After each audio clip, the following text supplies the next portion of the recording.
trying to get his tusks. I'm trying to get the parts, not just kill them. Two mammoth beasts.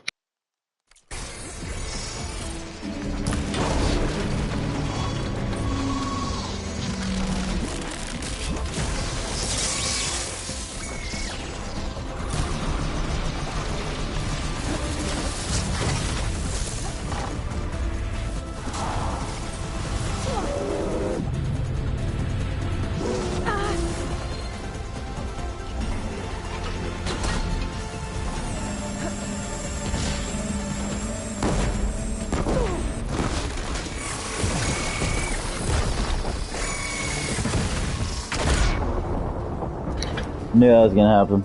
I was trying to get to my health. The one health potion was out. I don't want to just kill them. I'm trying to get the parts, man.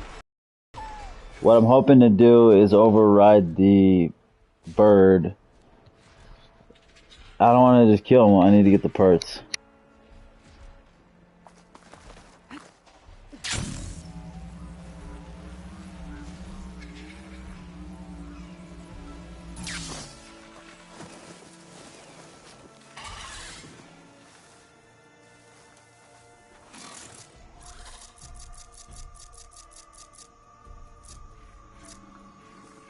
We'll get the health potion on there already, so I don't have to fucking look for it.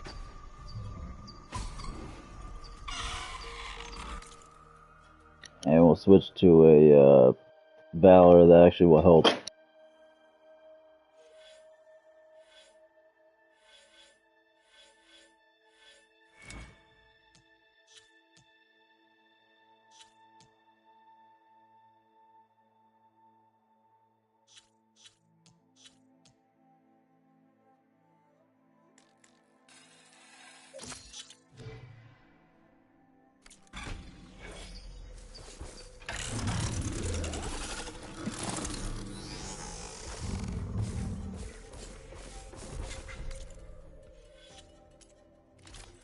And I'm going to switch to an outfit that's good for overriding machines. That'll make them more powerful. Just so much strategy. The game's so fucking good. If I don't get the bird overridden, though, it's all for naught.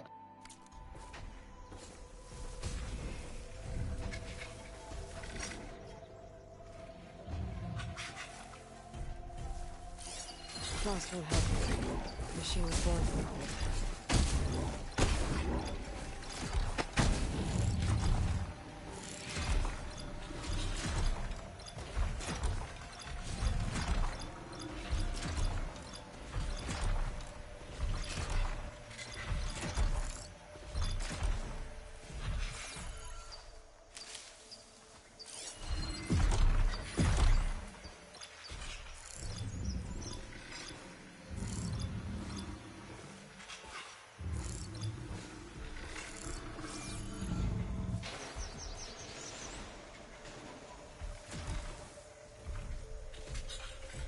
I don't even know where the bird is. I guess that strategy's out.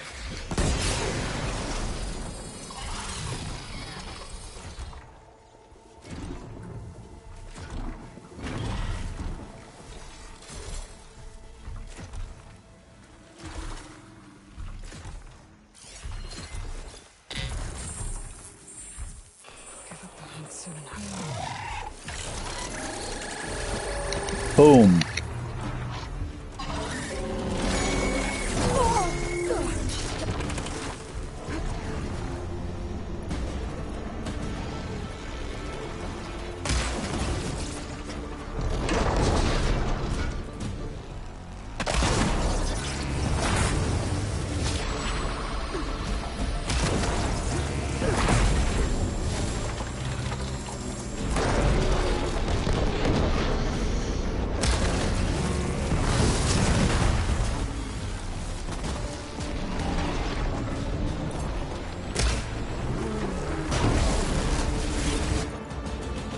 Hey buddy, what's good, man?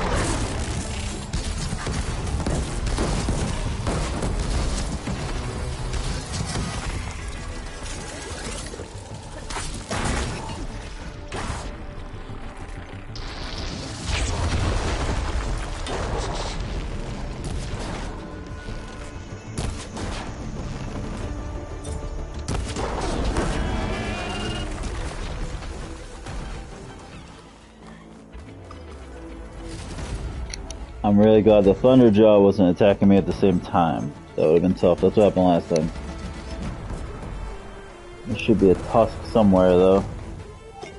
I only got one tusk this time. Kinda sucks, man. You got... yeah.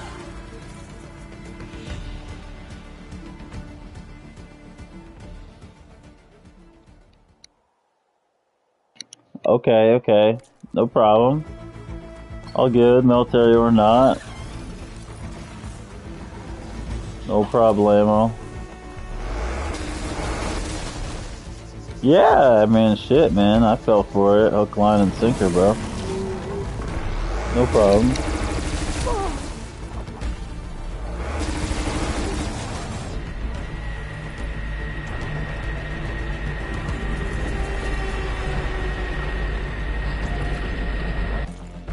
The burden of friends.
Trying to get his tail off. That's a good part.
Got him. It was sweet. I knocked off the weapon from the dead Tremor Tusk and used it against them beautifully.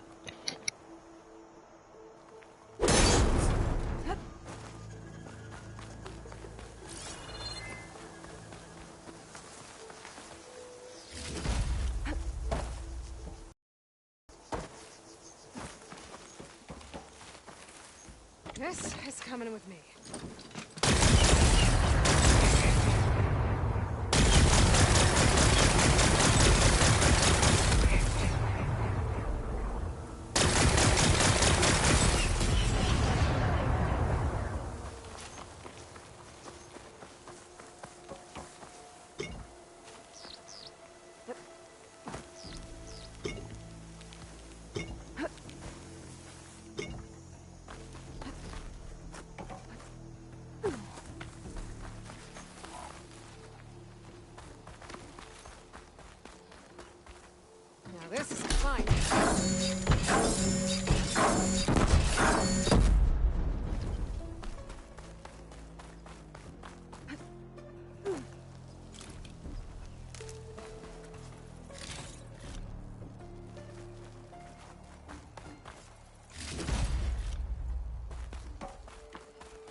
Better deal with it.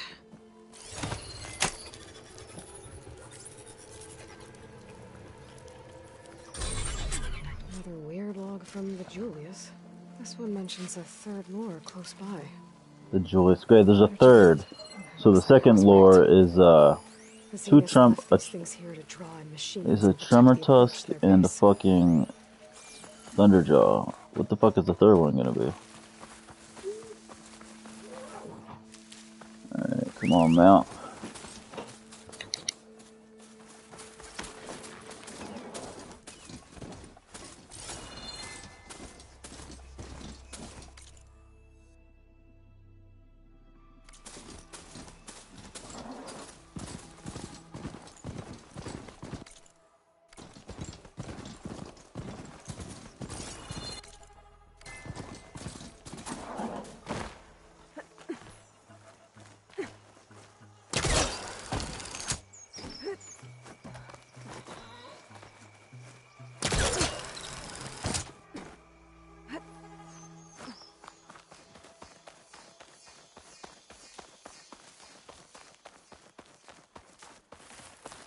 Yeah, I guess alright. How you doing today?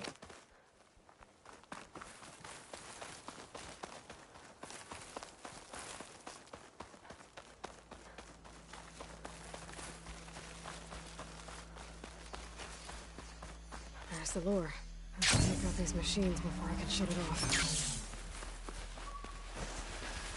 Can't avoid that. I wonder if there's another cauldron that could teach me.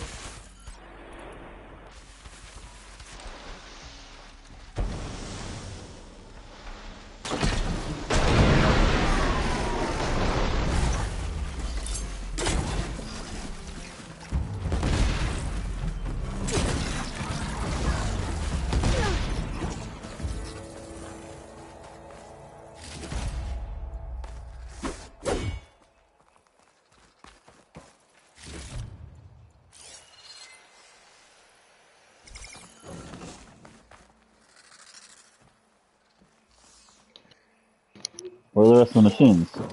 I didn't see them. What are they?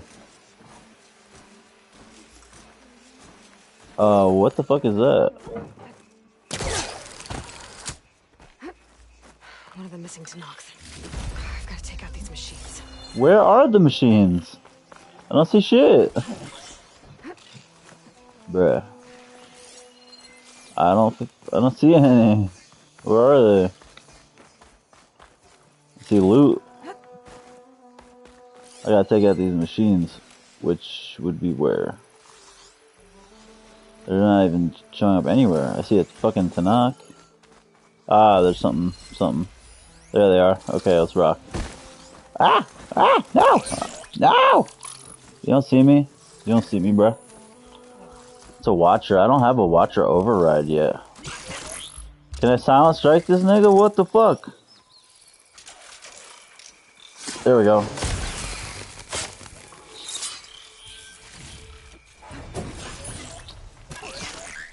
Oh, I don't want to use that.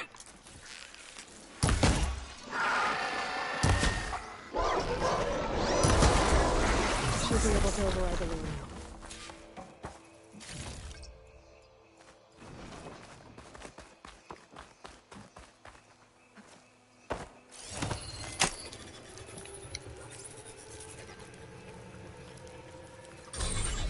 Gotcha. That should be the last one. And looks like there's a recording here. Hey, shithead. I got a task for you. The Julius is ready to serve! Shut up and do what you're told. Use the indigenous robots to keep this place clear of local vermin. I'd do it myself, but Gerard says I have to stay focused, so have some fun for the both of us, huh? Will do, Benefactor Visser. You can count on the Julius. So Eric left a simple AI in charge of the lures. Looks like it shut itself down when I overrode the last one. Oh, I better get to that wounded Tanox. See if they're okay. What's an outlander doing all the way out here? Clearing the valley? You must be one of the missing Tanox. Everyone thought you were dead. Nearly. Dax and Kanala. Are they... Kanala's alive. Marshal Yvira pulled her out. Speaking of... Aloy! Evira. Couldn't stay away, could you? And miss my chance to hunt with the champion in the Valley of the Fallen? Never. And I see you found I'm trying to make sure my mic's on. Now this looks like a I'm not sure if it's on. You with me, Marshall?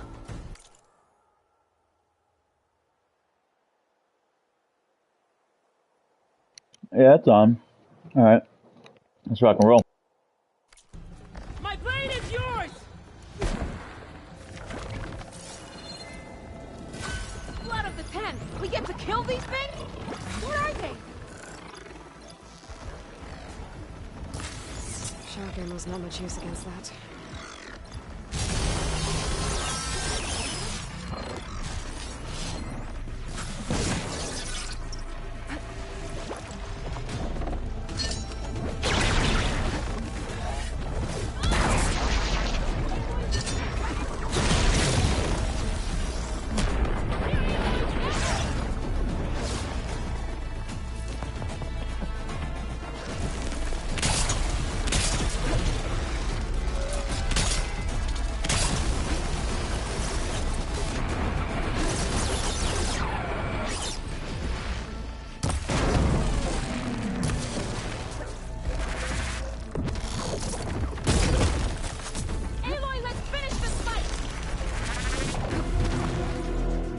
I want to try and knock their guns off.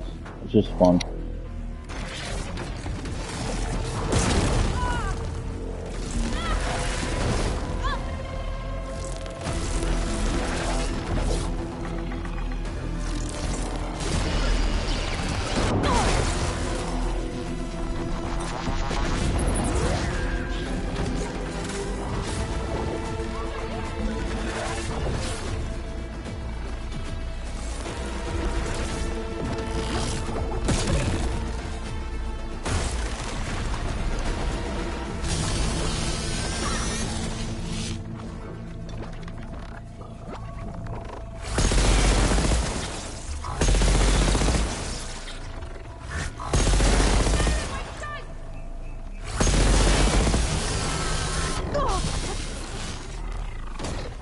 Now this'll do some damage.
Check this out. I'm gonna use the super.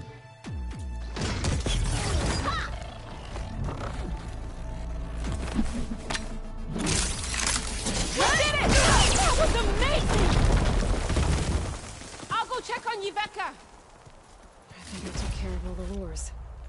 I should let Evira know.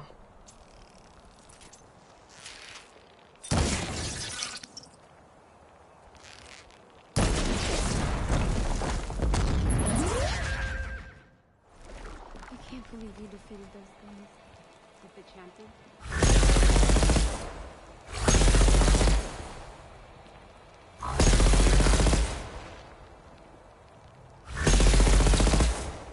Yeah, Thunderjaw.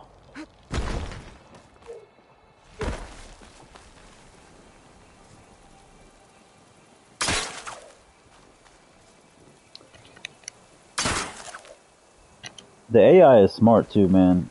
They will literally jump over your traps.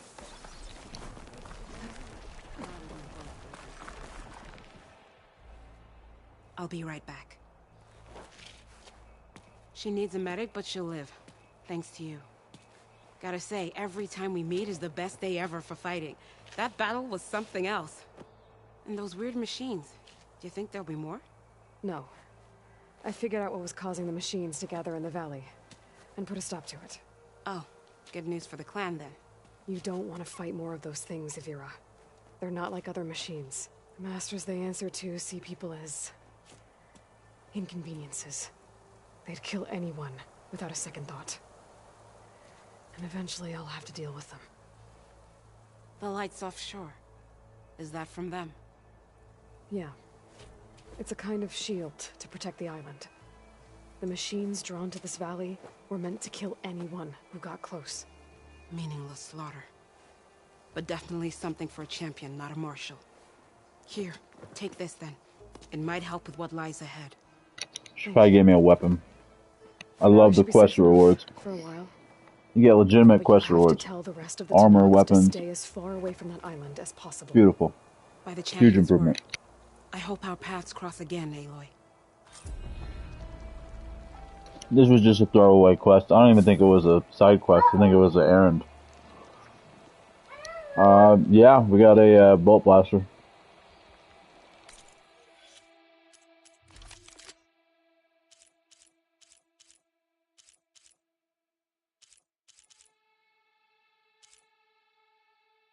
We got this. I probably don't really have any use for it.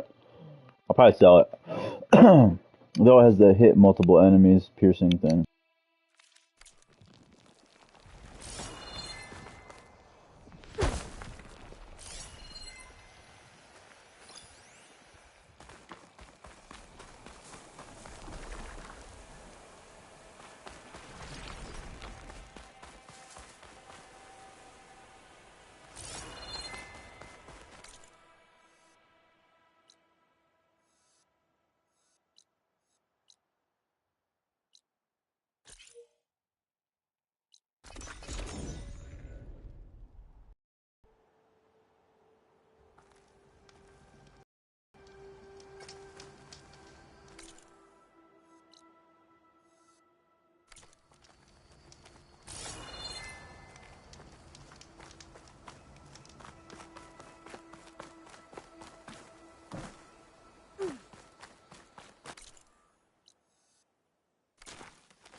Get this door open. Guess I'd better hope there's a battery. There's a flight recorder nearby. I could add it to the Oh, this is gonna be like a puzzle. I'm gonna struggle. I suck at puzzles. My ex-fiance was so good at them. Oh, she was so good at them. I think I'm a better gamer, but she's a better puzzler. Come on, get up, bitch. I know there's a thing up there, motherfucker. There's a grappling point. What the fuck?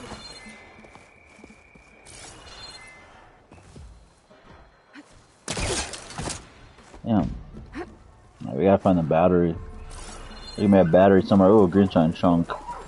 A fragment is worse. Yeah, that's worse. I need clusters though. What is? Oh, a metal flower. Beautiful. There's another recording in there. Yeah. Let's get it.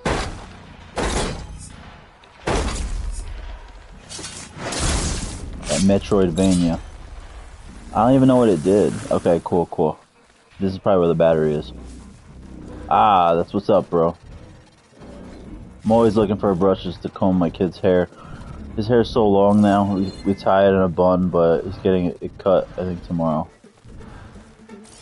I don't know how to feel about that. I gotta find this damn battery. Okay, it's right there. Yeah, I was right. There it is. The energy cell. 100% correct. I don't know if I stick it in here. Yeah, that's where we go. Alright, this seems like it was a pretty easy one. I ain't mad at it. I'll take an easy puzzle. I'm not trying to fumble over a puzzle on YouTube. Like a moronical. Glad that was an easy one. You really believe these robots getting loose is an accident? That they can't be stopped? Wake up and smell the spin. So what? This is some sort of intracorporate conspiracy? You think Ooh, I need that. others are depopulating the planet? Exactly. Pharaohs, metallurgics, SBMH. We're being slaughtered so the CEOs and their cronies can play more Awesome. We're a sacrifice. So Pharaoh might have been responsible, but he couldn't stop the machines. That was the problem. Fuck, I need these guys. Alright, this stealth generator, we need that. Fuck, I don't think I got him. I don't think I got him tagged. Damn it. God, they're just spitting these things out. I gotta tag the stealth generator and get it. Alright, come on, motherfucker. Stealth generator, good, we got it. They're like getting hurt by it? What is going on here? They keep spitting these things out. It's really weird. Stealth generator, come on. Stalkers. My I'm favorite invisible killer totally gonna machines. kill me. Oh, come on, come on, come on, come on. Damn.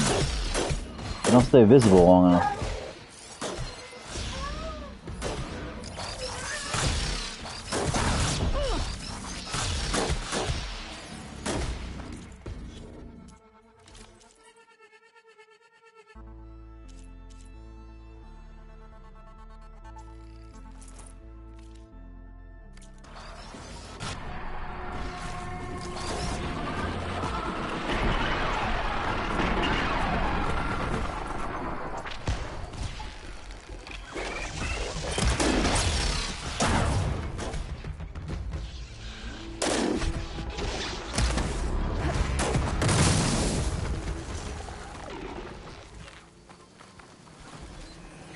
Yeah, we got one. Beautiful. I really need the stealth generators. Big time. So hard to tag them though, because these dudes go invisible. Fudge. I think this is the only mine launcher in the area. Really hard. Oh, they're fighting them. That's why they're going down. There's people fighting them. I wonder if this is a dynamic quest. Pizza or burger? God, that's a hard question. Pizza or burger? Jesus, dude. What a question. That's hard. Like, can I say both? I like both. Honestly, damn. I might go pizza. That's like blasphemous, though. I love beef. I love red meat. That's tough. Those are like two of my favorites, dude. Give me like a bacon cheeseburger with cheddar and like onion rings with barbecue sauce. And give me a chicken, like a chicken bacon ranch pizza. Or just like pepperoni pizza, New York style. Like two of my favorite things. Can't really eat pizza anymore much. I'm on a diet. I'm trying to lean up. I'm like 240 right now. Probably like 240 right now. I'm not really trying to lose anything. I'm just trying to get the body fat percentage down. I actually would rather be like, I was like 260. Okay, better. I'd like to be like 245, but get the body fat down to like 11%. That'd be really, really fantastic. I'd be good with that. Can't really eat pizza. I'll eat burgers though, a little bit. As long as the beef is lean, relatively lean, and no cheese probably. I will eat burgers once in a while. Gotta love pizza. Pizza's so good. I think this is the only mine launcher in the area. Pizza's so freaking good. Yeah, man, I love both, dude. I gotta go with both. That's such a cop-out, I know. Picking both, such a cop-out. What do you prefer? That was like two of my favorite things. I love beef, man. I love beef, but I also love cheese. Red hair kills machines. I love like steak. down I ale. love burgers. I'd say luck just brought us to I love save pizza. Meridian. Just, Aloy. You mind Chicken's telling me why alright. you're hunting stalkers in the middle of I would Tanox eat territory? fucking steak every night if I No, could. not hunting, salvaging. I love I can beef. explain later. The stalkers we killed aren't the only ones around. And I grew up in New Jersey, so it's like we had good pizza. And they don't give up. Good We pizza. thought we could use their minds to secure the camp. That Jersey, New York style. Good shit. You're a hunter. You could get rid of the stalkers and get me their mine launchers at the same time. I'll make sure you get payment for it. You know, I like. Hastily written, but, this I think that contract has the everything. reason why I like going to Five Guys Got it. is purely because of the free peanuts. They have free peanuts, man. I think that's the only reason I like it. He's okay. I got a 3.5-year-old. And he's good, man. He's doing good. He's a wild man. Wild man. Crazy kid.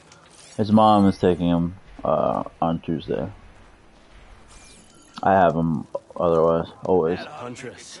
He's good though. He's good, man. He's a handful, but you know, I'm glad I got him. I got him. You want to sell? I'll take him. He's big. He's gonna be bigger than me, I think. I hope. I'm like 6'1". Really long arms, huge hands. His fucking hands are massive. I hope he's like 6'2", 6'3". That'd be really good. But his hands are huge. Super long arms. Huge hands. Big feet. I hope he's gonna be big, because I want him to be an athlete. I was an athlete, but I want him to surpass. I never really accomplished what I wanted to. Not because of talent, just because of life problems. So I'd like him to surpass me athletically. Change your mind. I'd like to, I want to go heavy on baseball, not because it's my favorite sport. I love baseball, but it's probably my second or third favorite sport. Or like fourth, if you include combat sports. But I would like to see him, I'd like to see him do baseball, because I think that's one of the least dangerous sports and one of the most, one of the easiest to make money at a young age, because you can get drafted at 18, sign $1 million contract.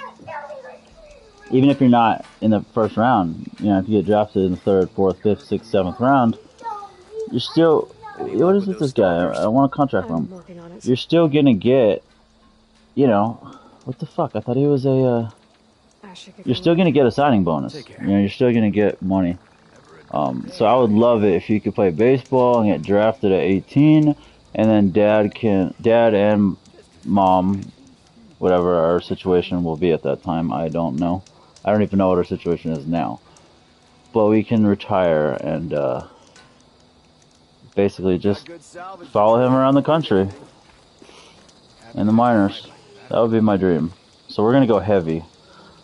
Supposedly she said she was gonna help me build a batting cage on the property and help me build the equipment and facilities necessary to cultivate a future professional athlete.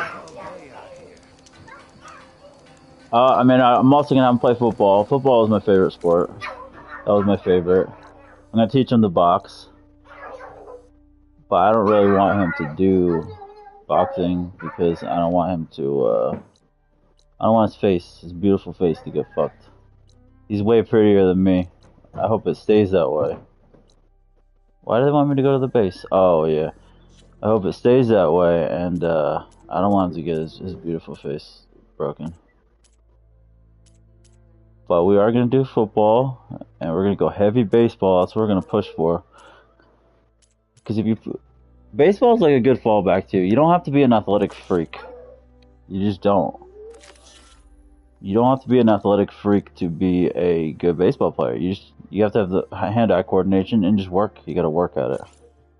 You gotta just work at it. And if you have at least an above average amount of athletic talent and at least an average amount of hand-eye coordination, I think if you work at it enough, you should at least be able to, like, maybe get drafted, maybe get into a minor league system. Even if you get like a $500,000 signing bonus, you're not like a top pick. That's still 500 G's at one time. You could invest that wisely and you're set, man. I think basketball will do. That was like my first love when I was a kid, but I'm 6'1". Even though I was athletic, it's like, what can you really do? Should be around here somewhere. 6 foot white guy. I need to help him look for that missing kid. So we'll play basketball, we'll play football, and track. I did track. Track's gonna be huge. We're gonna do track just to help his baseball and his football. Everything's gonna be geared towards baseball, but if he doesn't seem to have the hand-eye coordination, then we're just going football. Heavy, heavy, heavy football. If he doesn't seem to have the coordination for baseball, because it requires incredible skill. It's probably the most skillful of the sport. To hit a 98 mile an hour fastball or to hit a 91 mile an hour sinker or an 88 mile an hour slider is unbelievably hard. It's incredibly hard.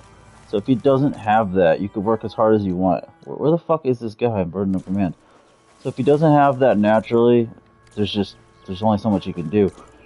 You see these super athletic guys get drafted pretty high because they're very athletic, long-armed, and fast, but they just never can hit. They can never hit in the big leagues. I'm pretty sure he's going to be athletic, and he's going to be long, and he's going to be lean, at least until he starts filling out. But if he doesn't have the coordination, then we're going to have to go heavy into football. We're going to have to go super heavy into strength and conditioning. You want to use that fancy relic of yours? We're going to have to do a lot of plyometrics, a lot of start near the bird.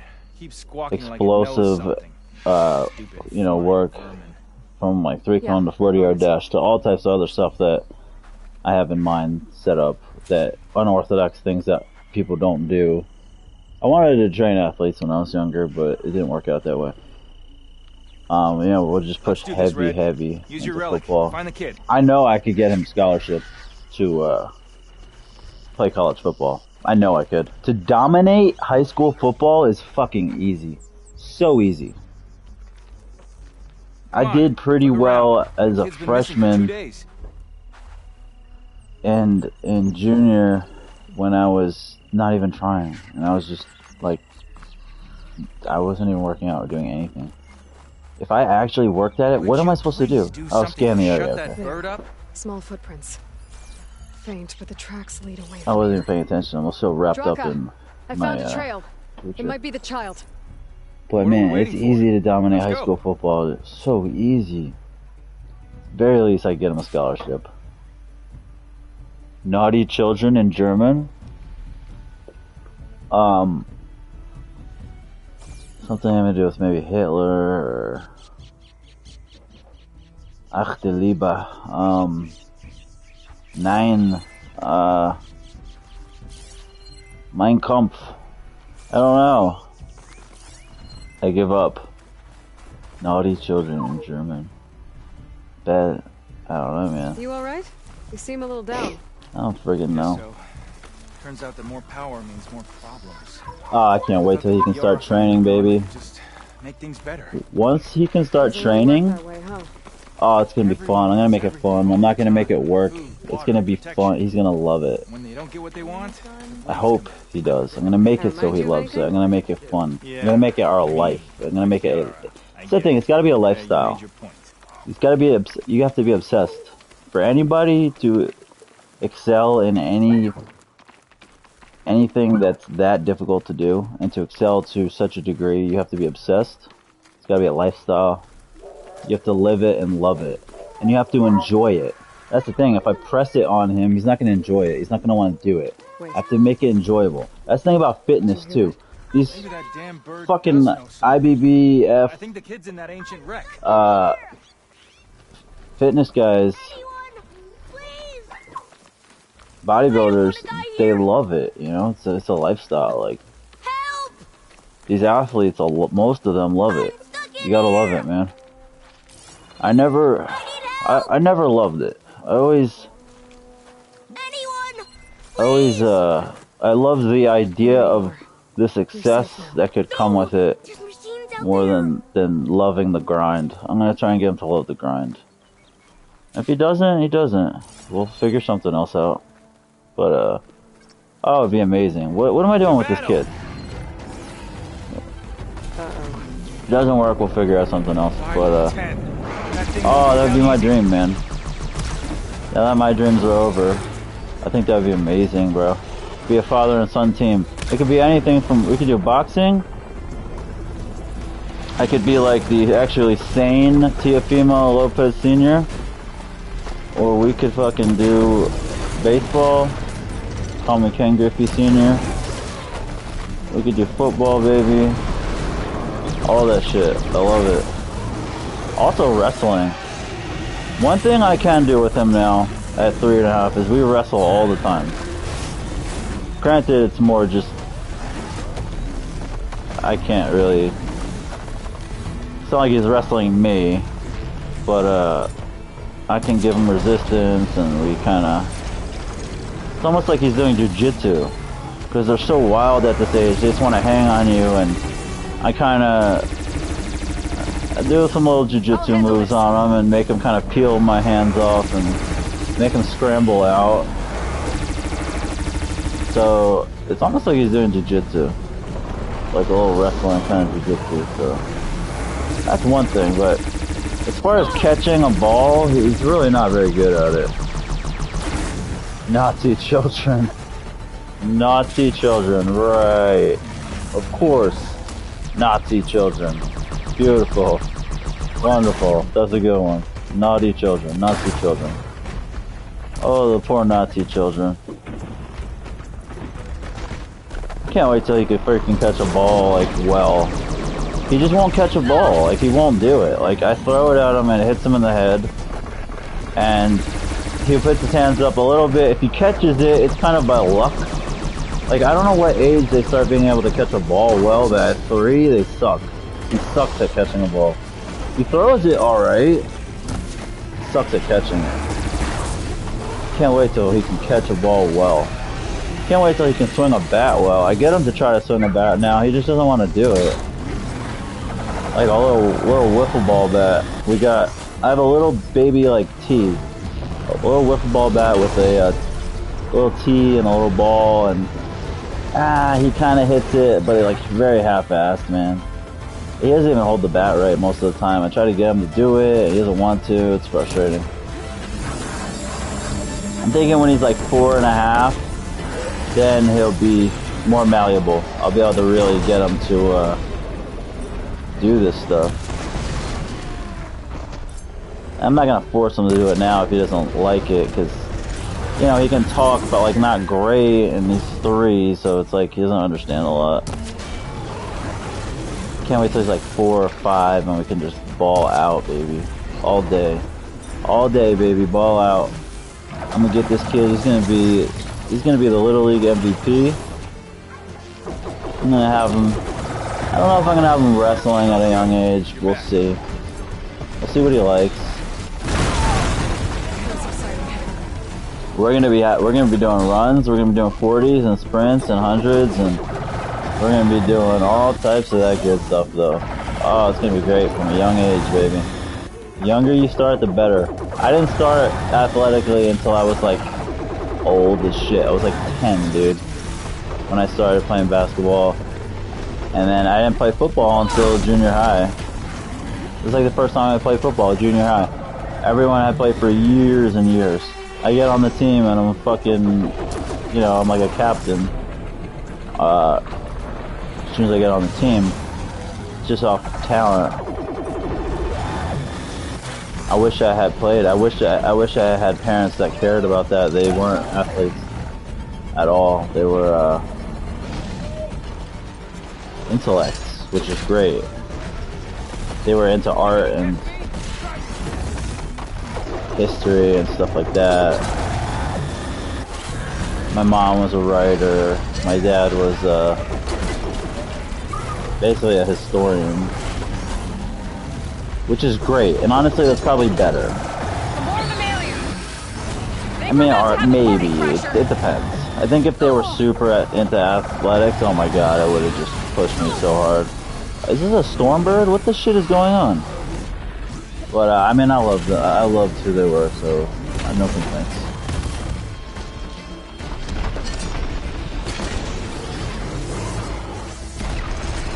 I always wish I had somebody push me athletically, though. Nobody in my family cared about athletics at all. I just came upon it myself.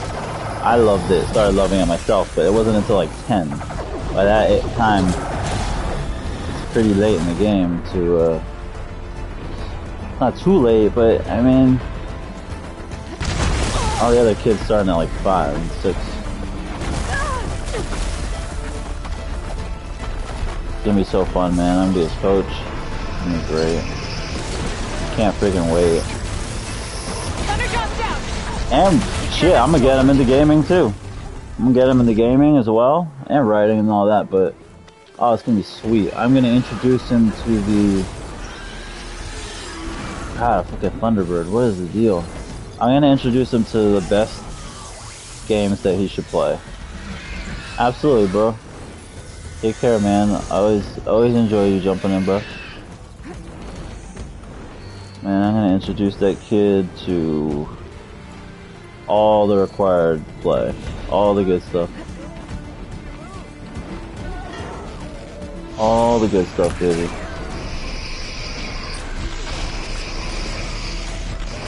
I think I'll start him out with, I don't even know.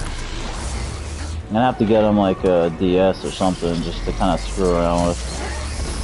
They probably want to play Pokemon, which is fine. But eventually we'll get him on some PS1, some PS2, get him on some of the classic stuff, get him on Final Fantasy VII, the original, before he gets to the new stuff. You gotta have an appreciation for the old stuff. No, I'm not leaving. Dumb nuts. That's what we're gonna get him on, man. We're gonna get him on gaming, heavy, and we're gonna get him on sports. And that's what we're gonna do.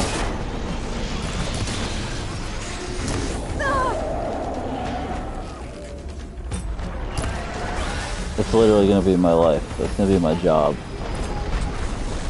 Somewhat. I mean, you have to make money too, but that could be my investment in the future. And it's gonna be fucking fun. It's gonna be amazing. Okay, he's just down. I'll keep attacking him. Shit, he wants to stay down. Fuck it. I thought he was in like a glitch. I thought he was glitched out or something. You know, I wonder if I can tie him down. I think you can a little bit. I'm not even gonna try though. I'm gonna just shoot him. Let's unload on him. I can't get it up any higher. Probably the first time I've said I can't get it up in my life.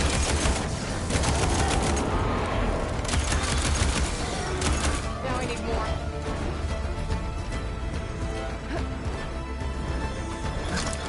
He's not really doing much, this guy. He's coming down for a moonshot.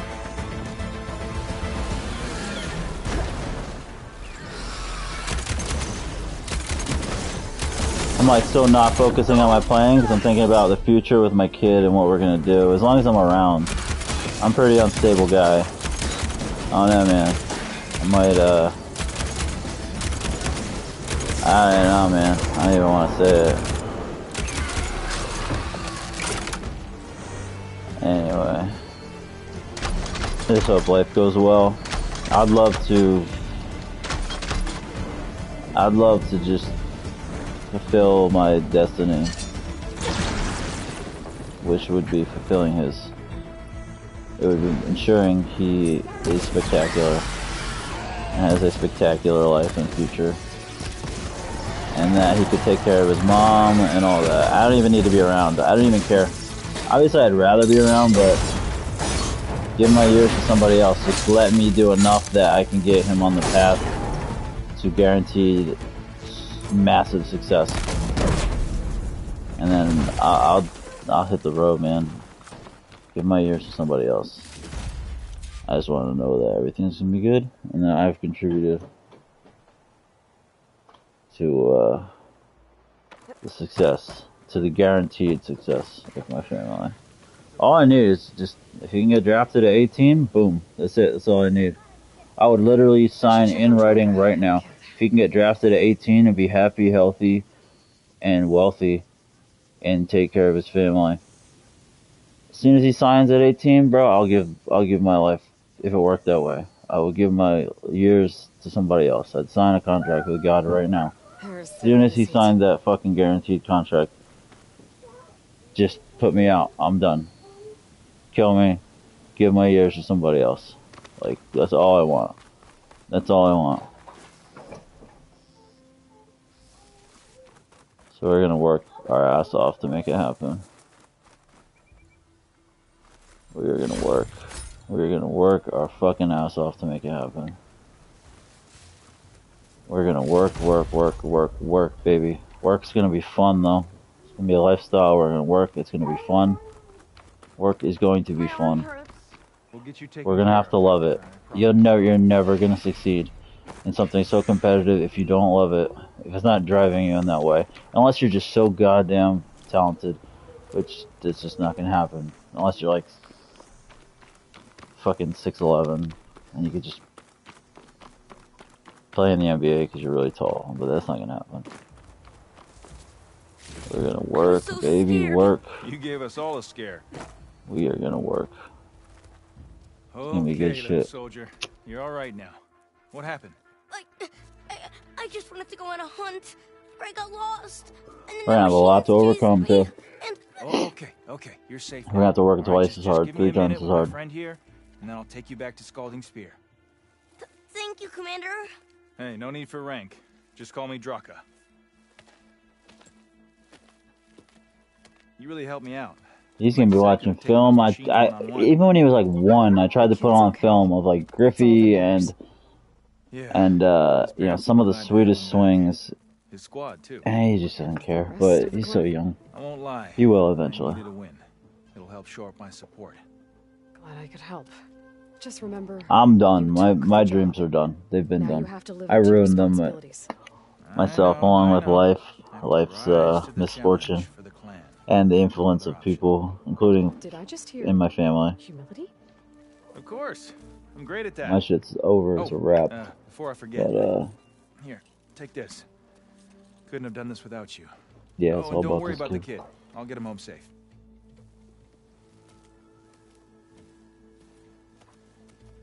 It's all about the kid, baby. It's all about the kid. I feel like I've always said I could train athletes. Once I lost the ability to really do anything athletically, I never even made it close because of life circumstances. But I always knew in my heart of hearts I could do something athletically. I knew I had athletic talent, even if I never even came close. It wasn't what I did, it was what I could have done. And I know what I could. Even I do have incredible arm length, hand size, finger length, above average height, but yeah, I'm like 6'1", so it's not great height, but it's like, I think I could have probably played outside linebacker, inside linebacker, probably not defensive. I could have done something. I know I could have. But most of all, I feel like I know I could train athletes. I have pondered in my head for so many years innovative athletic training techniques. Years, things that could be done. I know I could do something with him. It's gonna be fun.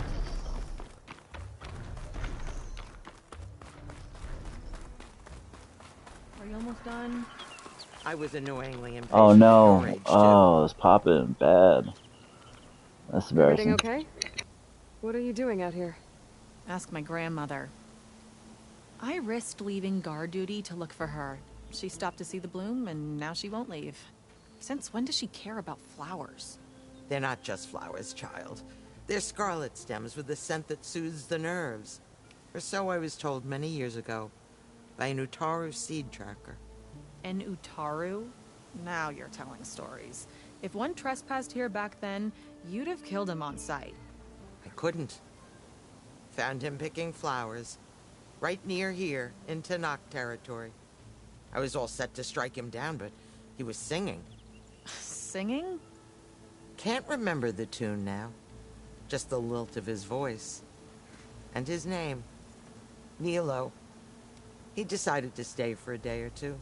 I took guard duty here so I could keep coming back to him. And he kept delaying his return to Plainsong. For the flowers, he said. Please don't tell me I'm descended from an Utaru gardener. Almost. Almost. But the thrill of battle called to me, and he had to return to his people. I've always wondered about the life I missed with him. Whether he misses it too. Would he welcome me in Plainsong? Or at least accept a scarlet stem? It's a long way to Plainsong, but I get back there now and then. I could pick some scarlet stems and bring them to Nilo, if I can find him. Please. He was an herbalist there. I know the time has long since passed, but I'd like to know. Well, I'd like him to know. You know what I mean. I think I do. Encouraging an old woman? Why would you do that? Why wouldn't I?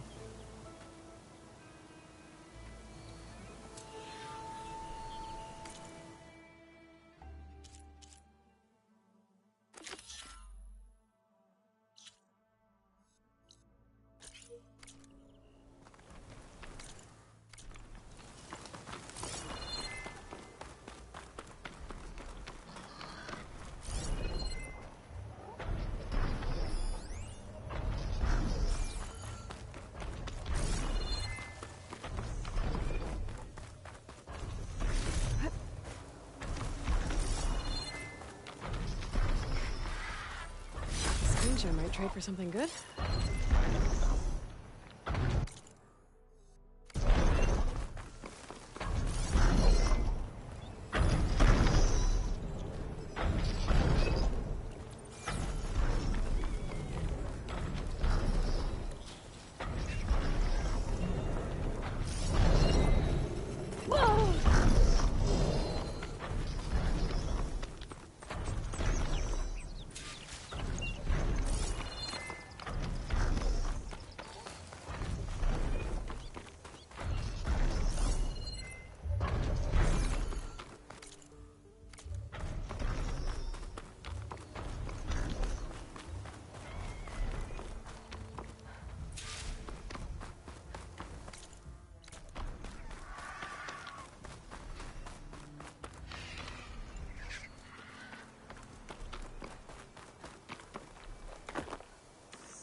Think she'll find that Nilo bag?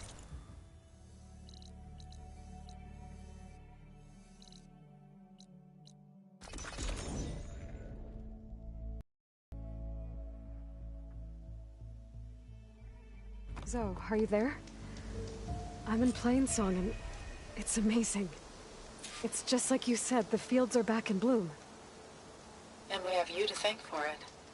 If you hadn't come along, the Utaru would still be starving, under siege by machines.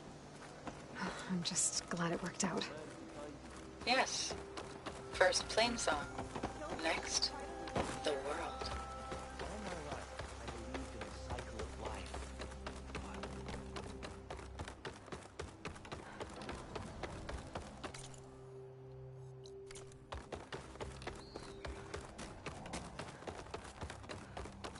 I'm actually gonna play some Machine Strike. I know it's boring. Ain't nobody watching anyway.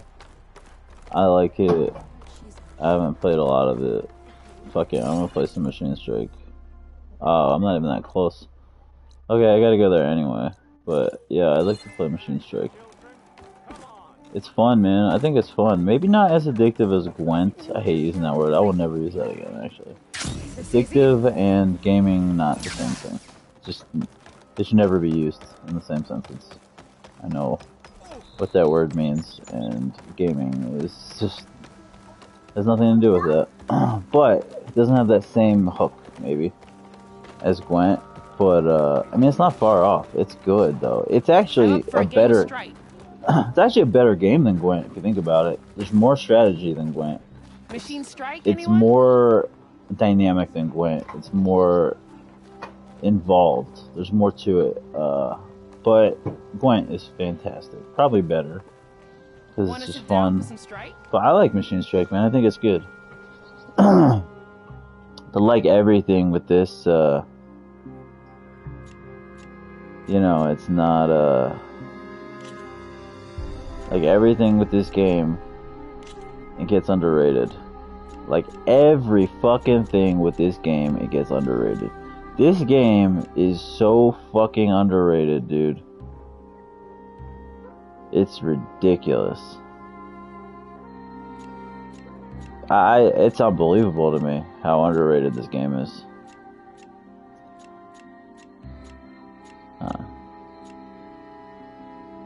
I never know what machines to choose, and I haven't played this in forever. I think I'm gonna go... I love the gunner types. We're definitely gonna take some of those. Alright, I've never used a clamberjaw. There's almost too much in this to win. When attacking from forest terrain, you gain power. Clamberjaws, yeah, see, that's not good. It's 4 points they cost. That's a lot. Claw Strider, where's my... Don't I have like a super Claw Strider? Apex, yeah. He's an Apex Predator. What does he got? He's got an 8 and a 2. Retaliate. Rotates towards its attacker. Inflicts 1 damage if it's in range. I only got, what, 10 points? The beast has awakened. I don't know what to pick, man. What are we gonna pick? 8 and 2. Or those are the spaces you can move, so it's 8 and 3. We got 8 and 3. Clamberjaw is 1 less, though. Clamberjaw when attacking from forest terrain. I always use the Apex, but... I don't know, man. He's a lot of points. A lot of points. I think I'm gonna go with the Clamberjaw. I've never tried them, I'm gonna try them out. I only got 10 fucking points. I love the gunners. Love the gunner types. Ooh, a red-eye watcher. What is he at? 5 and 2. 5, 2, 2. Yeah, see, what's so good about him? Enemy machines within attack range lose attack power for the rest of the turn. That's not bad, actually. I don't have the juice, though. I'm just go with the Scrapper. I'm gonna just go with the Scrapper. They gotta up the SP limit. It's so low, dude. Now I just gotta put a bunch of 1s on the board. What are the best ones? See, I can't really use a whole lot of different machines because you don't have a high limit. Probably the higher boards will have higher limits. That's what I would assume. Alright, so we could either use a Leap Slasher or a Burrower. The Leap Slasher goes more spaces, but is weaker. Let's screw that. I'm gonna go Burrower on their ass. We'll go with a Burrower. We'll go with another Burrower. And what else? Maybe another Scrapper. How many pieces would they give me? It would give me 5. How many can you have? I think you can have 6. Maybe. See, the Grazer is 4, 4, 2, 1, 1. 4, 2, 1, 2. So what is good about the Grazer? Gallop. When attacking from grassland terrain, gain +1 combat. I don't think that's worth it, dude. You gotta set it up just for grassland. Like, the Burrower already has a +1. I got 2 more Burrowers, maybe. I wonder if it'll let me do that. Maximum life for this machine. Okay. Right. Okay, that makes sense. Oh man, Leap Slasher's a puss. I really like the burrower. We go Grazer, or we go with a different machine altogether. I want to attack it from hills. Same stats, but we got hills and mountains difference. Fuck it, I'll go 5. I'll go with 5 and I'll pick a 2 machine. At the start of each turn, all pieces within attack range lose health. That sounds not bad. Plowhorn does well. When attacking machine from grassland terrain will turn into forest. See, so strategic, man. You could get other ones that are good on forest, keep them around the dude. But I'm not that skilled yet at the game. I haven't played this for a while either. I think I'll go with a Skydrifter. I mean, he doesn't have a skill, but yo, he's got good health. I'll go with a Skydrifter. Let's do that. Let's go, baby. Here we go. I'm probably lose. Cut my mustache. Half-ass. Whatever you want to call it. Literally getting into my mouth. I haven't shaved for like 2 weeks. Alright, let's rock and roll, baby.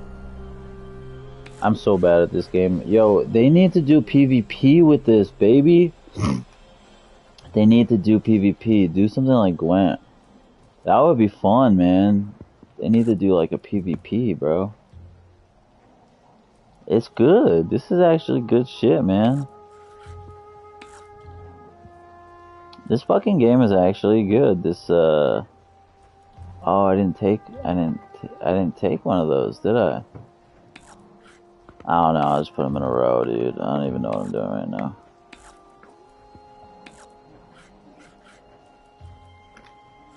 Can't even see. Okay, yeah. What's your answer to that?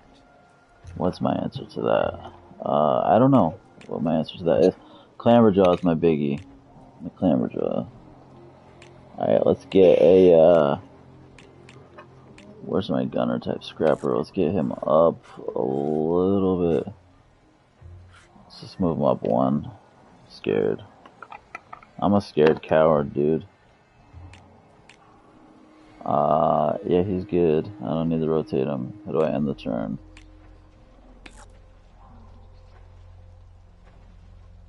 I don't want to rotate him.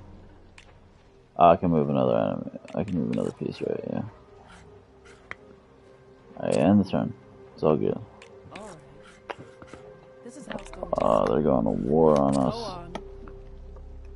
This is like chess. It's really like chess. Very much like chess. And I love chests on females that are large. Not the females being large, the chest. So it works out. It makes sense that I would like this since it's basically chess. I mean, that connection makes sense. This is like a beautiful mind type connections we're making here. Genius. It's fucking genius. What I just said. What I just said over the past minute has made everybody smarter.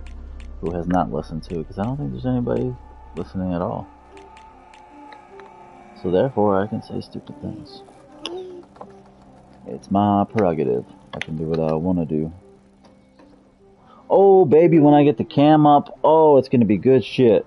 We'll actually get people, and we'll be in shape. We'll have the big guns out, meaning my arms. Oh, yeah, we'll go for all that shit. All that shit, baby. I ain't doing it until we're pristine. It's gonna take a little bit of work. Just making a comeback now. I fucking had about a 4-month span there where I was in a depressive hole.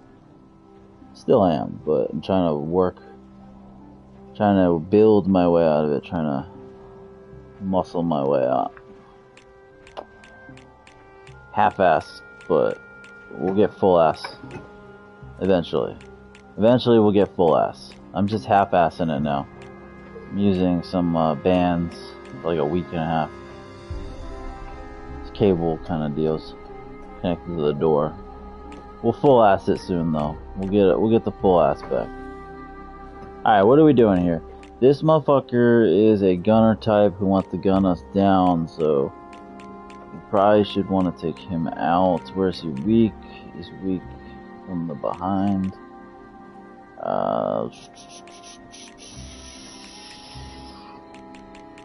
How close can we get? 1, 2. He's got a lot of health, man. We'll just do it. I still ain't gonna even come close to taking him out. That would be 3. Or wait. Why isn't it hurting him that much?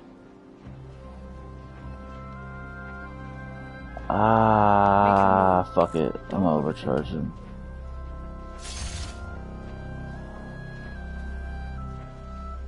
Why isn't his health going down? Huh.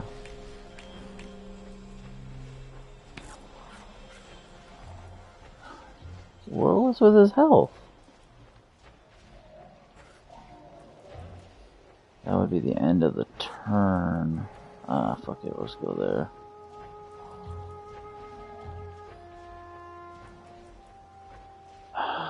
Fuck it, end the turn. I don't know what I'm doing. Motherfucker.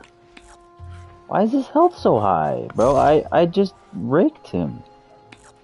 I don't understand. I'm gonna lose this game so bad. I've never lost. I'm gonna lose really bad now. Shit. I'm gonna get destroyed. Oh wait. That's his weak spot? We can just literally rotate, can't we?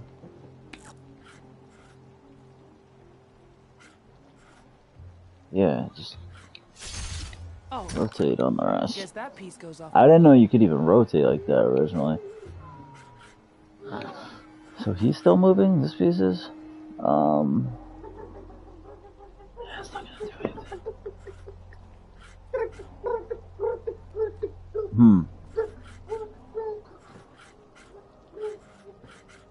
We'll go here to get out of trouble.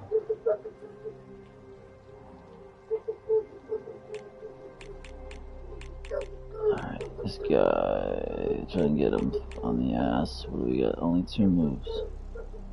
We get him from the side, and then we could sell out.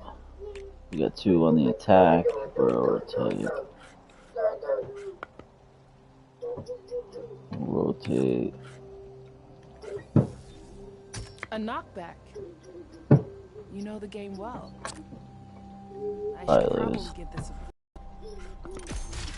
Damn, he's That's the last we'll see of that piece. just kicking our ass. It was so easy in the first 2 people I played. Alright, he's weak from the back, and he's got a lot of health still. Get 1, 2, 3. That'd be a sprint though, and then we'd have to sell out. We could just get him from the side. What's his attack? It's 2. What do we have here? We got a Sky Drifter. What about our gunner? Our gunner got taken out, I think. Oh my god, I didn't even realize that. I'm so dumb. Alright, this guy is 3. What do we got? Wait, can I not move him? I can't see, dude. I should be able to take him out. I will do that. I can't see. I literally can't see. Come on, bro.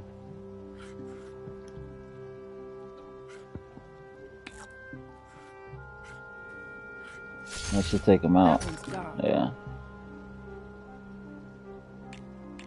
Now I'm vulnerable though. Come on, man, I can't see. Fuck, dude.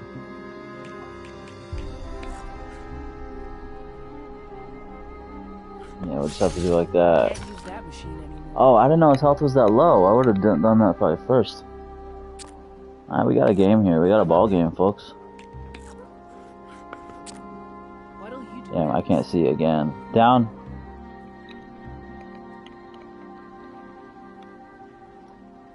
Can't see. Can't see the board. Please get down.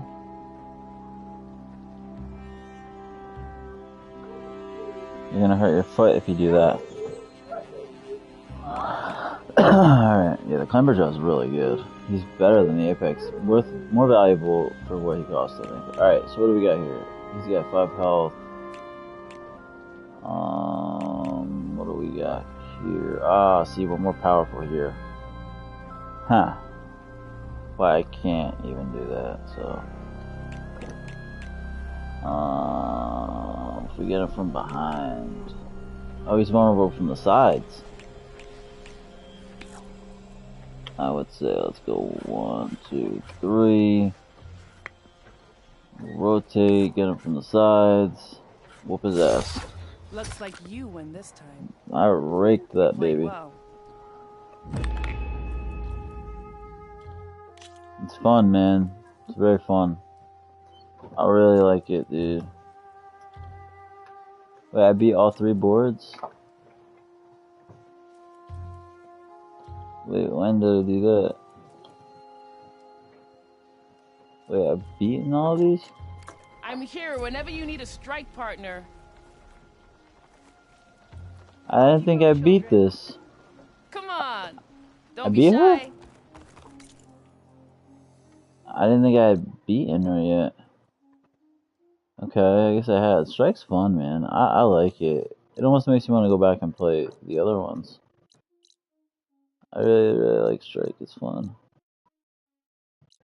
I thought I hadn't done it. I guess I had already done it. I'm so stupid. I guess I had already beaten her or something. Strike's really fun. I think it's really good. I really like it. What is that there for? I have to talk to the herbalist? Where's the herbalist? Sometimes it's hard to find things. And the waypoint markers suck. And they sucked in the first game, and they suck in this game. I will admit that. The game is wicked. It's so good, the game, but... like, it's hard to find shit, man. It's annoyingly difficult to find shit. So I really have to talk to the herbalist. Sometimes it's annoying to fucking find shit, man.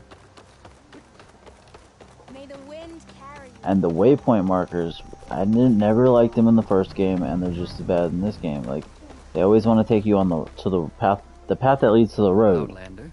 I don't like that. I want to get straight there. It's weird. I don't like the way they do it. I really don't. Right? Are you Nilo? No. I think they could Nilo do was better. before my time. The game is amazing, though. It's the game of the best game I played this generation. Why? Hands down. Do you need a special solve? Hands down. My favorite is Returnal still so far, but this is like inching. Thanks. I'll try Riverhim. There's a grove there. Extremely a close. Memorial, a beautiful greenery. If he's there, Really close to Returnal in terms of how much I like it. But as far as how good the game is, I think this is the best game this generation. I still don't understand the Elden Ring hype. I mean, I do, but I don't. It's like, I really, like, Elden Ring, really? Like, you're really gonna tell me Elden Ring is just that good? I hope you find That it's a 96, like... I don't know about all that, man. Like, come on, bro. I don't know about that. A 96 with the way it runs. With the bad graphics and the bad animations and even the open world, there's no activities. Like, really? A 96? Like, people are definitely drinking the Kool-Aid. They really are. Stalker. They want me to do something with a stalker. I'm just so not paying attention. In the bloom. Alright.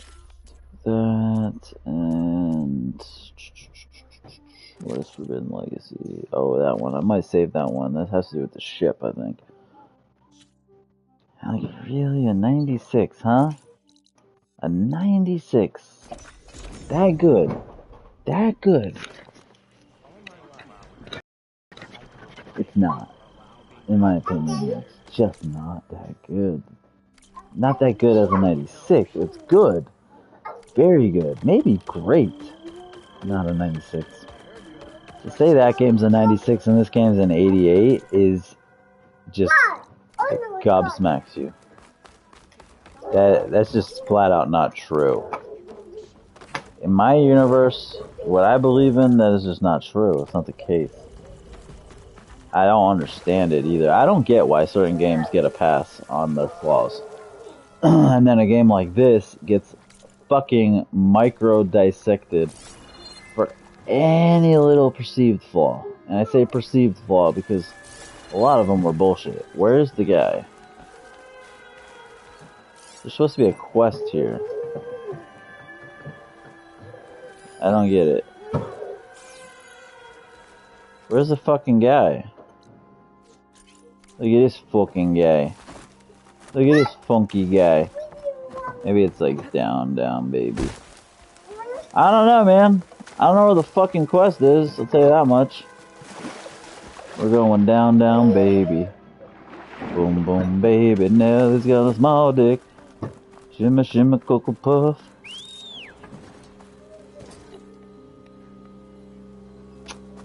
I do not know, man. I do not know. I do not know.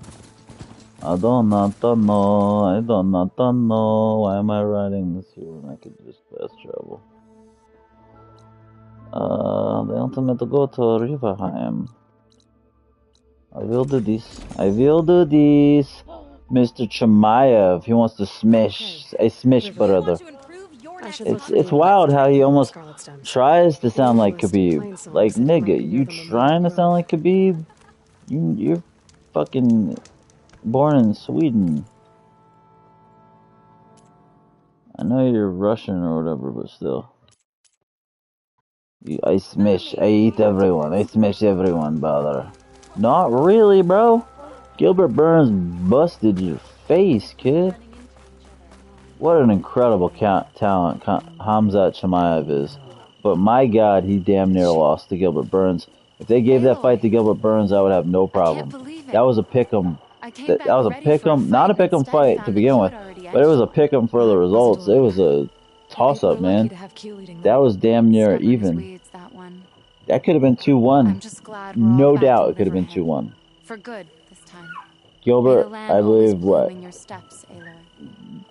Did he clearly lose the first round? I think so, right? I don't even remember. I think he clearly lost the first. Clearly won the second, and the third round was close. The third fucking round was close, man. That shit was close. I wouldn't have been outraged if Gilbert won the third round. If they gave him the third round, they would have given him the fight. If that went 5 rounds, who knows what would happen. They were both very tired. Arguably, Gilbert looked more tired, but Gilbert was having more success. After the first round, Gilbert was having success. He was fucking landing hard, dropping Chimaev. The motherfucker is human as fuck. He is not a monster, invincible fucking superhero. He got wrecked. I'm his daughter, Gia. That was one of the least convincing wins I've seen ever. Like, he's lucky he got that decision. He probably deserved it. I would more or less give Chimaev the third round. Very slightly, though. Very, very close. And only because he was pushing forward. That bullshit ring generalship rule. You take that ring generalship out, which I believe it should not be in mixed martial arts, and maybe not even in boxing. It means nothing because the guy's walking forward. He gets points. Like, why? I never knew why. He was walking forward still, but he's getting clipped, and he was clipping Gilbert as well. But man, that was a close round. The third round, that was really, really close.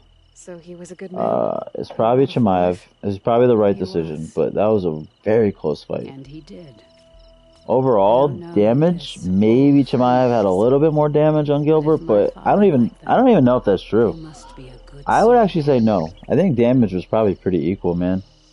If you look at aesthetically, Chimaev took more damage as far as his face. Chimaev's face looked worse, much worse for wear. He got fucking busted up. Chimaev got absolutely busted. He got opened up. He got busted up. He got dropped. Like, yo, he is a motherfucker. He is a talent and a half. I think he's only been doing MMA for like 7 years training. And he's already a title contender, which is amazing. He's only 27, but the hype was astronomical. The hype was so enormous, it was uncalled for.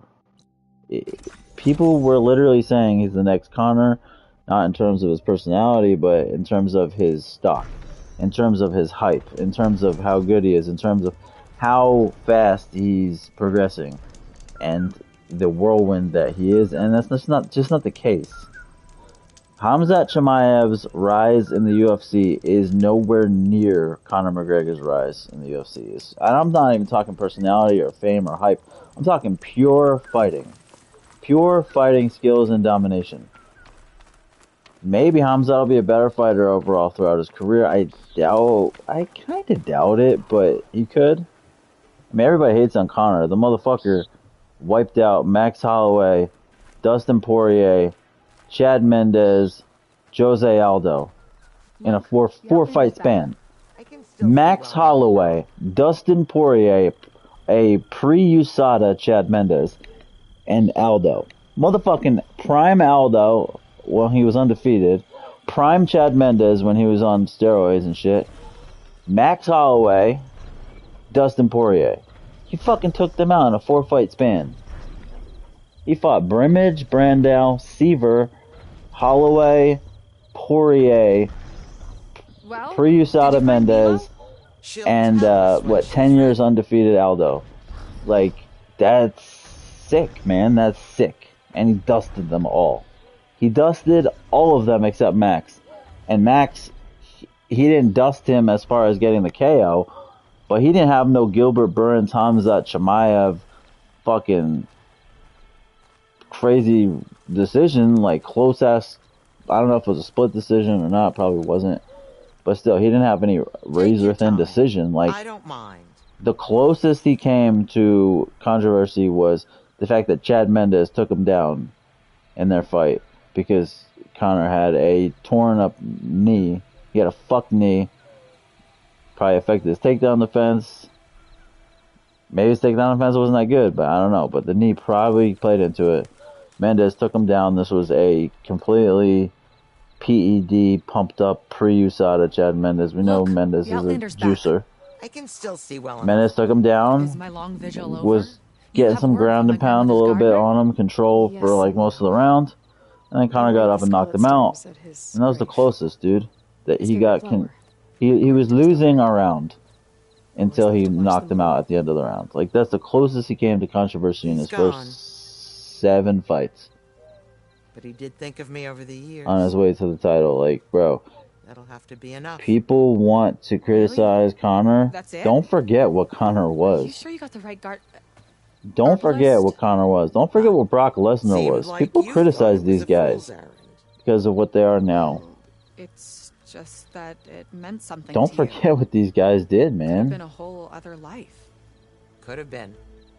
Lesnar had some luck in an easier path, but still, he beat Frank Mir. Cares enough to come He beat Shane Carwin when Shane Carwin was a monster that nobody wanted to fight Shane Carwin, man. Sounds like your grandmother's got it all figured out. Shane Carwin was the boogeyman of the heavyweight division. He was the monster. Next time you want to come out He here, was the scary fucking guy. He was the monster. Nobody wanted to touch Carwin. Carwin was knocking out everybody in the first round. Everybody. For helping an old He was woman scarier than Francis at the time, before Lesnar. He was scary, man. And Lesnar took him into deeper waters and almost got knocked out, but finished him. You know, he beat Mir, he beat Carwin, he actually won the belt. And then he took on a fucking Uberim. He took on Uberim. He took on a prime, at least UFC prime, Uberim. Look at these flowers. A juice the fuck, you juice to the tits. Fucking Overeem. Love Overeem, but golly, he was juiced to the tits. Overeem's body during the Lesnar fight, he looked like a Greek god. He looked like a superhero. His fucking physique during the Lesnar fight, oh man, he was on all the steroids. He was on all the steroids. All of them. All the steroids there were, he was on all of them. He was on all that good shit, baby. Overeem has probably been juicing since he was like 19. Very. God, he was on all the good juice. So yeah, Lesnar fought Uberim and got a fucking steroid kick right to the solar plex. And then he fought a fucking prime Cain Velasquez, baby. Prime, in my opinion, Prime Cain Velasquez was the best heavyweight in the history of mixed martial arts. I think he was the best. I think he's better than Francis now. Francis damn near lost his last fight. Francis lost to Stipe. Francis damn near lost to Derek Lewis. Francis is not the greatest heavyweight of all time. Not yet. No way in hell. I don't think Stipe is either. Certainly DC wasn't a heavyweight long enough or in his prime for us to even know. And Fedor is great, but I wasn't... It's hard to judge the two different time periods. You could probably is Fedor, but I would say, for my money, Prime Cain Velasquez was the best heavyweight in the history of mixed martial arts. So yeah, man, Lesnar took on fucking Prime Velasquez and he got destroyed. Also, Lesnar was dealing with the diverticulitis or whatever, the intestinal disorder, which was fucking him up. It sucks, because it's like, it would have been nice to see Lesnar full bore without any health issues. They really fucked him up. He was dealing with them during the Overeem fight and during the Velasquez fight, and I think they even started before the Carlin fight. Very. And he looked like weaker versions of himself. Yeah, he was taking on a higher competition, but still. Sorry I asked. Kind of looked fucked up, but man, you think about it though. He had that intestinal problem, which was like making him all fucked up. And he took on Prime Uberim, superhero body Uberim, and he took on Prime Cain Velasquez. He took on Velasquez first, then Uberim. That's a hell of a thing. That's a hell of a thing. You're new to mixed martial arts. You just got the belt because you're an athletic freak. Take your time. And in like the first 2-3 years of being a professional mixed martial artist, you're taking on Prime Cain Velasquez and Prime fucking Uberim. Good luck, buddy. Good luck. You're taking on probably the best heavyweight of all time in mixed martial arts. And you're taking on maybe the scariest heavyweight of all time. Basically, he was Vitor Belfort of the heavyweight. He was TRT Tour of the heavyweight division. He was a juiced monster. And Conor, man, Conor actually did his thing. Lesnar got some help. He did win the belt, but Conor was a monster. He was a fucking monster.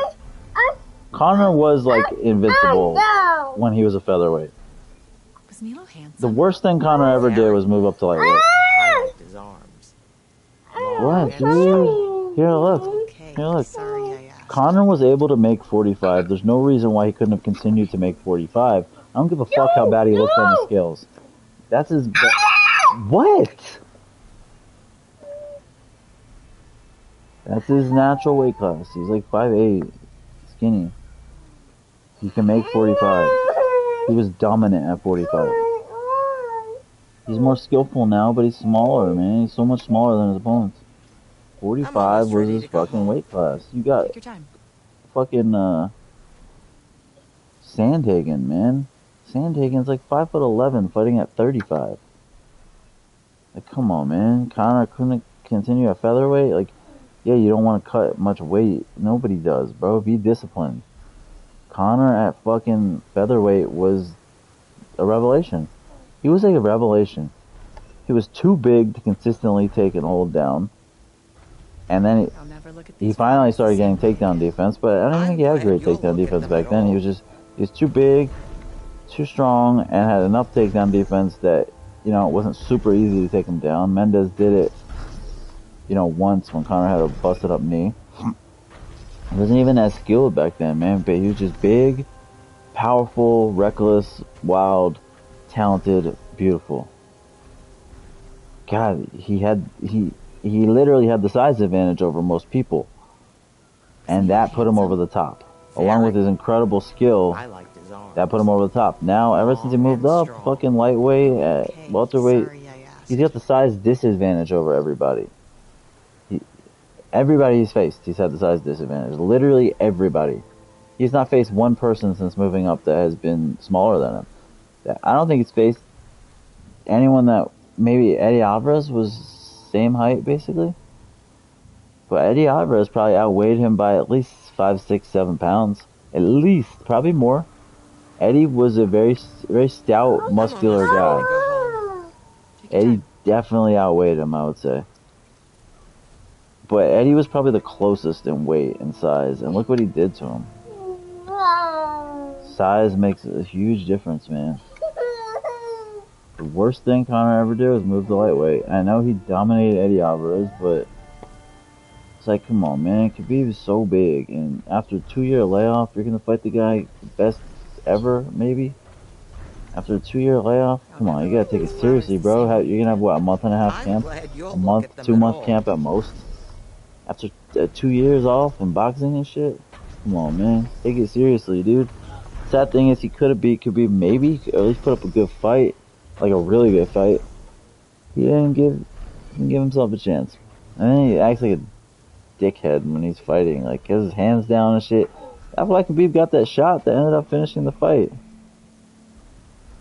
Right? Is that the shot that finished the fight when he dropped him? Is he handsome? Very. I don't remember, but it's like, come on, man. He didn't even take it seriously when he was in there. Like, give the fans what they want. We want to see two guys at their best, in their prime, at their best. I don't think he was at his best. And then the fucking Poirier fights, the second and third Poirier fights at least, like, man, that shit was so anticlimactic. I know all the haters were like, Conor got knocked out twice by, like, really though? Did he really? The first one, I guess you can consider that being accurate, but even with that, there was controversy. And yeah, he got hurt because of what Poirier did. You know, legally it wasn't illegal, but his leg was hurt. He couldn't move his fucking leg, so he had to sit there in the pocket, not being able to move. And even when he was throwing strikes, you could see that he just kind of wildly flailed because he couldn't post off his leg. What, bro? Look, I'm doing it. And then the second fight, he flat out breaks his leg. Like, that shit wasn't decisive at all. I'm glad you know all the haters want to be like, he got knocked out twice by Poirier. Bro, the second fight, you can't count that at all. He lost because of injury, straight up, like, literally. Who cares if he was losing the round because he got into a stupid position and went for a guillotine and got on his back? Fucking that shit happens, dude. Chad Mendes got him down too because he had a bad knee in the first round. Chad Mendes was grinding him the fuck out. Was Nilo handsome? Conor got up at the end of the round. His leg wasn't snapped in half, and he fucking knocked him out. Like, there's precedent for it. You can't give that. You can't accept that second fight as a win. The first fight, sure. He got his leg busted up to the point where he couldn't move it. Yeah, it was hurt, injured, whatever, but it was caused by a fair technique. Sure, that was just smart play. Second fight, you can't count that. And even in the first fight, it's like, his fucking leg was fucking hurt, man. It's like, I don't know, even that, it's like, he got knocked out because he wasn't checking the kicks and his leg got fucking destroyed. Take your time. I know it's fair, but it's like, I don't know, man. Both of those fights, it's hard to say, like, he just flat out got beaten on skill. Like, I don't know, man. It's tough. The first fight, you could argue, I would argue it was strategy. I would argue the first fight, not the first fight at lightweight against Poirier. I would argue if he lost because of better strategy, not really because of skill. Like, I think he could have checked those, he just didn't. I'm glad you'll look at For what I think he just didn't because those calf kicks, they weren't super popular yet. Dustin popularized them, literally. And I don't think he was focusing on that, you know? And I think he just thought he could eat them until he couldn't move his leg anymore. Now everybody knows about it. And his leg got fucking hurt. He couldn't move it. And then the second fight, yeah, it was dicey. He was landing, and then he got taken down. Kind of panicked, went for a crazy guillotine, and was getting grounded. But it's not like he was getting fucked up. It's not like he was getting like wobbly fucked. Like, he was getting grounded, just like he did against Mendes. Ain't nothing. We saw what he did against Mendes afterwards. They get up, Yeah, he doesn't look great, but it's like he's there, he's fine. Second round goes on, it's a fight. Also, I think his cardio was probably better than it's ever been. If anything, if any fight was meant to be a war, what, buddy? And go the distance or go long for Connor, that was the fight. His cardio looked literally like it was probably better than Poirier's. He was so lean, and I think he had really worked on his cardio, so it's a shame that happened. His fucking leg snaps, man. That just sucks, dude. If you ask me, it's 1-1. I don't even understand how that's a loss on his record, the second fight. Like, how is that a loss? He lost because of the snapped leg. The first fight, yeah, I mean, it's legit. It was because of great strategy. Never look at these flowers the same way again. I'm glad. I wouldn't necessarily say it was because he was outskilled, but it was great strategy, and his body gave out on him. He couldn't move his leg. But he should have been checking those kicks. So it was great strategy, fair play. That's a legitimate win for Poirier. Second fight's not a legitimate win. It's 1-1. I'm sorry, it's 1-1. I love watching Conor fight.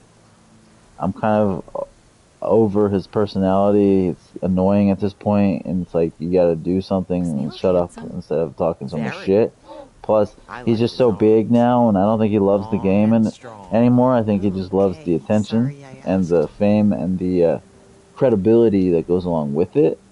I don't think he loves the game anymore, but I love the talent that he is and that he was, and it sucks that he wasted so much of it through years of going to box Floyd and not fighting, and then now fucking medical suspension through injury and just dicking around, not getting fights. Part of it was the UFC's fault. After Cerrone was ready to roll, and they told him, no, wait for Khabib. The Khabib fight doesn't happen. He loses another year. Sucks. We missed him in his physical prime, fighting prime, theoretically, even though he's never been as good as he was at featherweight. But that sucks, man. It sucks. It sucks. I'm a fan of talent. I'm a fan of fucking talent. That's why I admire Ryan Garcia. I hate his Instagram shit. I hate his celebrity bullshit, fucking hanging out with Jake Paul. That shit's nauseating. He is I'll never look at these flowers. I don't like his persona. But my god, the talent. That man is a fucking super talent.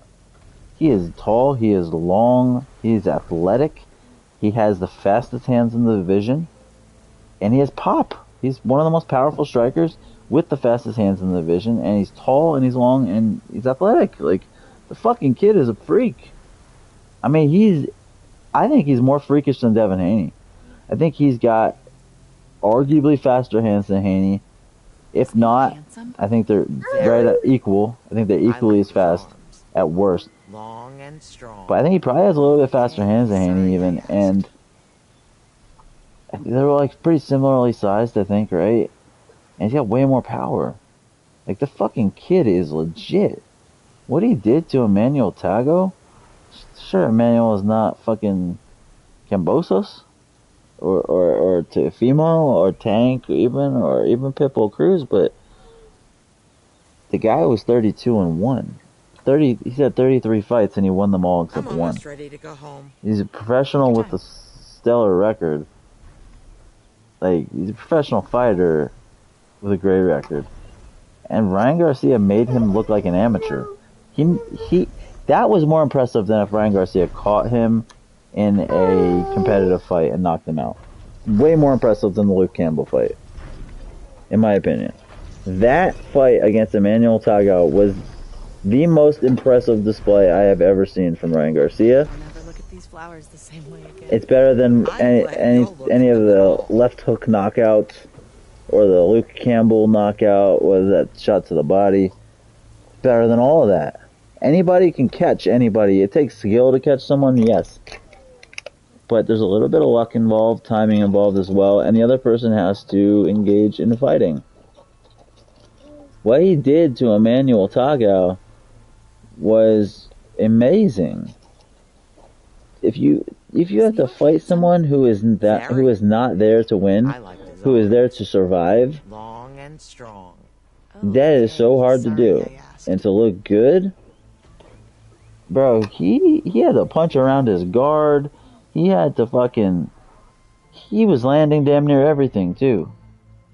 But it's just, it's hard to fucking get those money home run shots when a guy won't open up.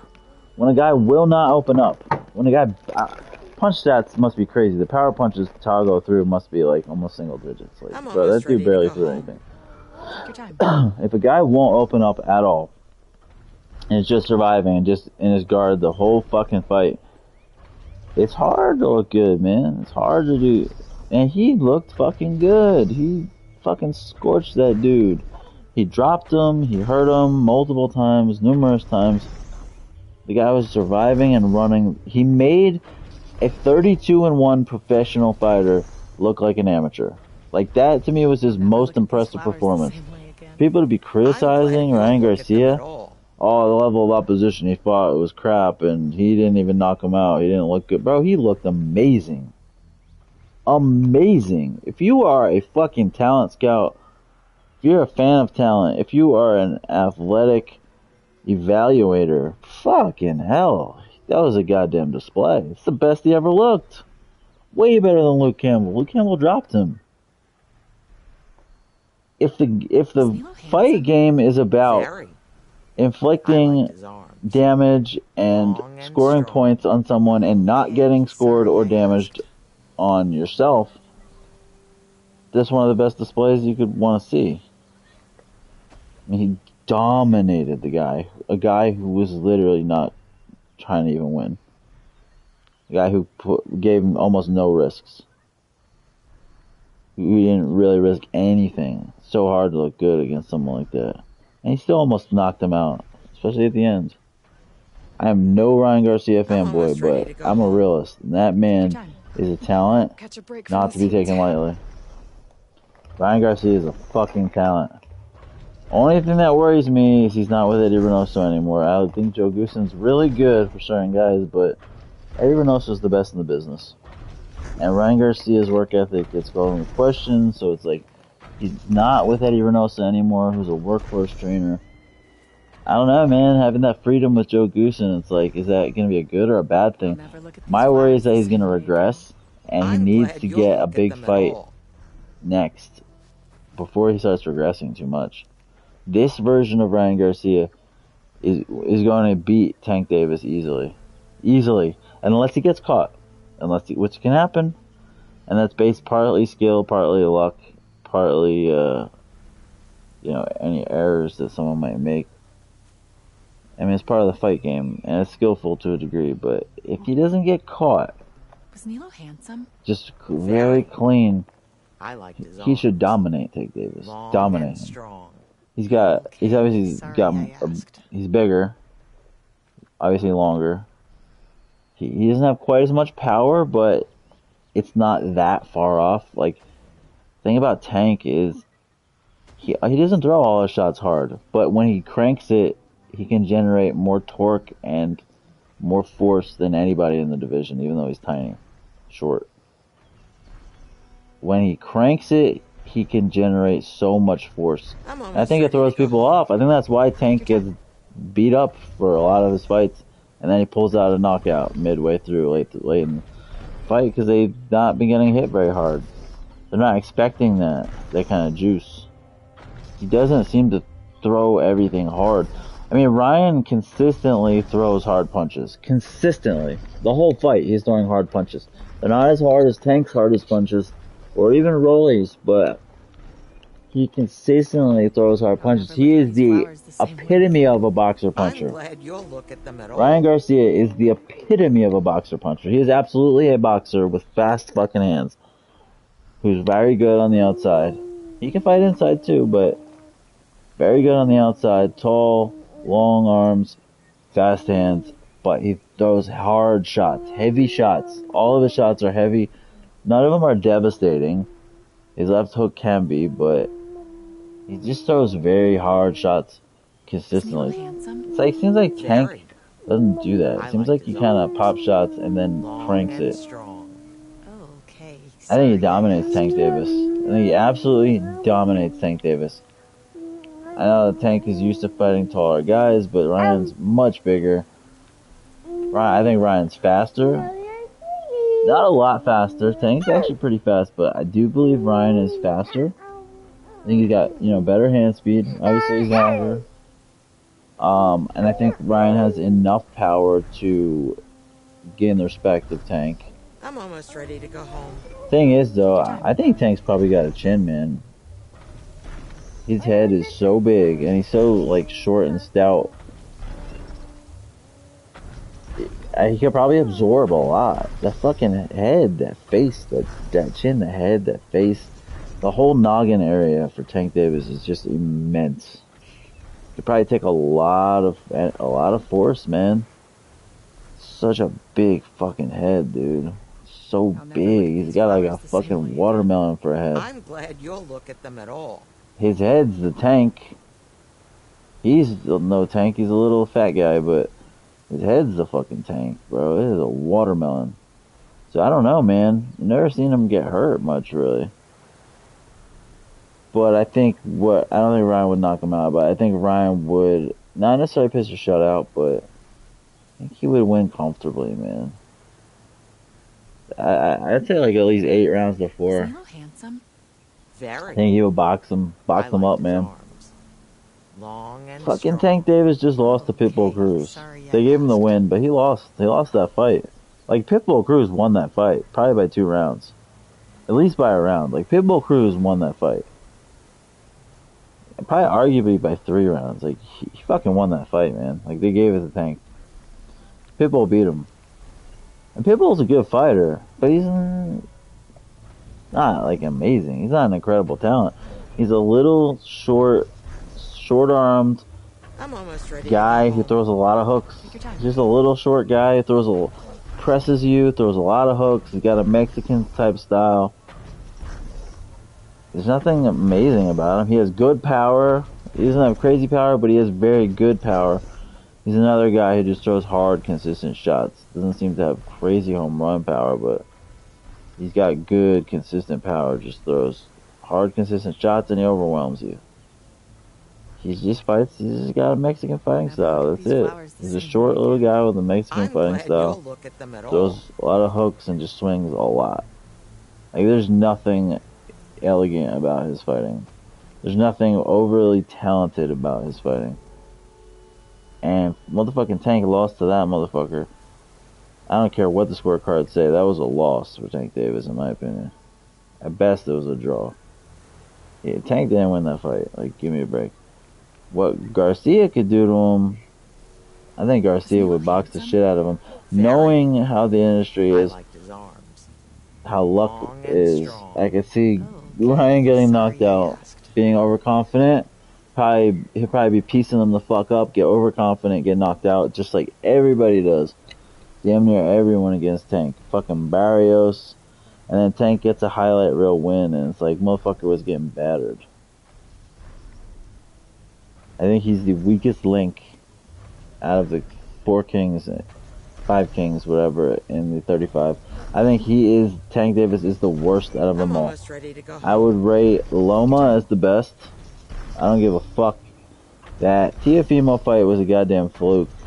Loma had 1 arm, and he damn near won. And we saw what happened to Teofimo against Cambosos. I still put Loma at number 1 because the last 2 performances were vintage Loma. Pure, absolute domination. This wasn't, Teofimo Lopez knocked out Richard Comey in the 2nd round, bro. Anyone could catch anyone. I'm glad you'll look at them at all. It's different if you catch someone in a competitive fight or if you dominate them over 10 or 12 rounds. If you fucking dominate someone over 12 rounds and damn near pitch a shutout, to me that's more impressive than if you catch someone in the 2nd round. What he did to Richard Comey and what he did to, the Japanese guy who Teofimo struggled with, especially what he did to the Japanese guy. Very. Pure domination. That was vintage Loma. I think he was re-inspired. He's obviously healthy. And of course, you can't get the fucking Cambosos fight because goddamn Ukraine is being invaded. Sucks. We basically lost Loma. He's probably not even training right now. His friends and family are fighting for their lives. And yes, it's selfish of me to want to see Loma, but it's unfortunate, man. Like, I'm a fan of talent. I feel for him and his family, but I'm almost ready to go home. they're letting Usyk fucking fight. Like, let Loma fight, man. Thing is, I don't even know if he's training. Sucks. We lost Loma, man. After he dominated Comey, I was like, good. Comey, I was like, they're gonna get him. They're gonna give him a fight. He's got to get one of these big fights. He has to. It was a fluky injury forced loss against Teofimo. Teofimo just got wiped out. He's gone from the division. Look at these flowers the same way. Come on, man. Loma just dominated two top guys. Let's go. Let's get him back. Let's get him back against some top competition. God, I thought he was really going to get the Kambosos fight, and the fucking Ukraine gets invaded. And he's old. Loma's fucking old, man. He's done. Loma's basically done. If he does come back in a year from now, a year and a half, 2 years, it's it. It's done. He's a wrap. It's over, man. It's just like Triple G trying to come back now. It's over. It's over, bro. Is he so handsome? The best of Triple G. I liked his arm. We've seen it, and long and strong. it's gone. Like, Triple G is not Triple G anymore. Triple G is just some old dude who's got some power and some skill. He's an old dude now. Triple G's an old man, and Tim Bradley, maybe someone said it didn't start. It didn't start in the Murrieta fight. It didn't start in the second Canelo fight. This shit started before the Canelo fight. This shit started probably before Daniel Jacobs. I'm almost ready to go home. He didn't knock out Daniel Jacobs. One of the weaker chins for a champion we've seen in a long time at middleweight. A weak chin, Daniel Jacobs. He couldn't knock him out, man. Triple G in his prime was knocking out people with just weak looking check hooks. Like a weak check hook. Like weak little hooks and like punches that you wouldn't expect. We're flatlining people. Like Triple G changed trainers I think twice now. He once he left his original crew, once he left his original trainer, he's never been the same. He's been going downhill ever since. I don't know what they used to do with him, but why would you change trainers when you are absolutely whitewashing everybody? When you are annihilating and knocking out everybody? Why would you change anything? Very. I liked his arm. Should have kept the same everything, man. Oh, okay. Sorry I asked. I know they were doing like a lot of isometric strength stuff with his hands and his arms and his biceps. I don't think he probably does that anymore. That probably helped, man. Whatever he was doing with his original trainer, his original crew worked. And whatever he's been doing with these new guys, and then he switched trainers again, it's not working. I haven't seen much of anything good that's been implemented to his game since like Jacobs on at all. And then what he used to do, he's not quite doing it. The guy's 40 now, man. The last glimpse of greatness with Triple G was in the first Canelo fight, which he won that fight. Triple G won the first Canelo fight. It should be 1-1 right now. They give him a draw. I mean, it should be 1 win for Triple G, 1 win for Canelo. Maybe. The second fight was... I mean, they got it wrong. The first fight, Triple G won. The second fight was maybe a draw. Maybe, probably Canelo, you can give it to him, but if anything, you could argue the second fight was a draw, and the first fight was a win. You could argue that Triple G has won. He won the competition against Canelo. You could argue he's 1-0-1, like 1 win and 1 draw. But instead he's 0-1-1. I liked his arms. It's just not right, man. Triple G won that first fight. That was robbery. That was highway robbery. He got robbed. That was robbery. It wasn't the worst robbery I ever seen, but he got robbed. Straight up got robbed. Triple G got robbed in that first fight. And it's a shame because even that Triple G was not the Triple G we're used to. That was an old man fighting. Even in the first Canelo fight, that was an old man fighting. He looked stiff, he looked slow, he looked old, and he just looked stiffer and older and slower since then. And like I said, it didn't start with that fight, it started before then, Danny Jacobs. Even with Lemieux, it's like, yeah, he impressively finished him late in the fight, but you can see signs. He doesn't seem to have the same snap. He's never really had snap. And honestly, he looked kind of the same when he's throwing his shots, but the hit reactions aren't the same. Like, he poured it on Murrieta. He had to basically finish him, knock him out with a punch that Murrieta like didn't really see. Back in the day, man, Triple G, you would see the shots, they would hit guys, and guys would just be in another. He would put guys into another dimension. He was in his prime, he was one of the hardest hitters in the history of the middleweight division. I would say the hardest, arguably. Arguably the hardest hitter in the middleweight history. Maybe. Sorry I asked. Up there at least, man. He hit so hard. And now it's like, even with Murrieta, it was like a lot of accumulative shots. And then the big shots, they didn't put him into another dimension. And the one shot that kind of did a little was just a shot he didn't really see. The shot that Murrieta didn't see. It's just weird. You see him landing the same shots he's always landed. He's just a little slower. Ready to go home. But the hit reactions aren't the same, man. Guys aren't bouncing off of them like they used to. Maybe the competition's better, but that could be it too. But he's clearly older, he's slower, he's getting hit a lot. It's gonna be ugly if he fights Canelo, man. Canelo is in his fucking prime. Literally, Canelo's in his prime. He's almost 10 years younger. 40-year-old Triple G. He was old as shit in the first Canelo fight. He was like, what, 37? Man, he's 40, bro. I love watching Triple G fight, but he's gotta give it up.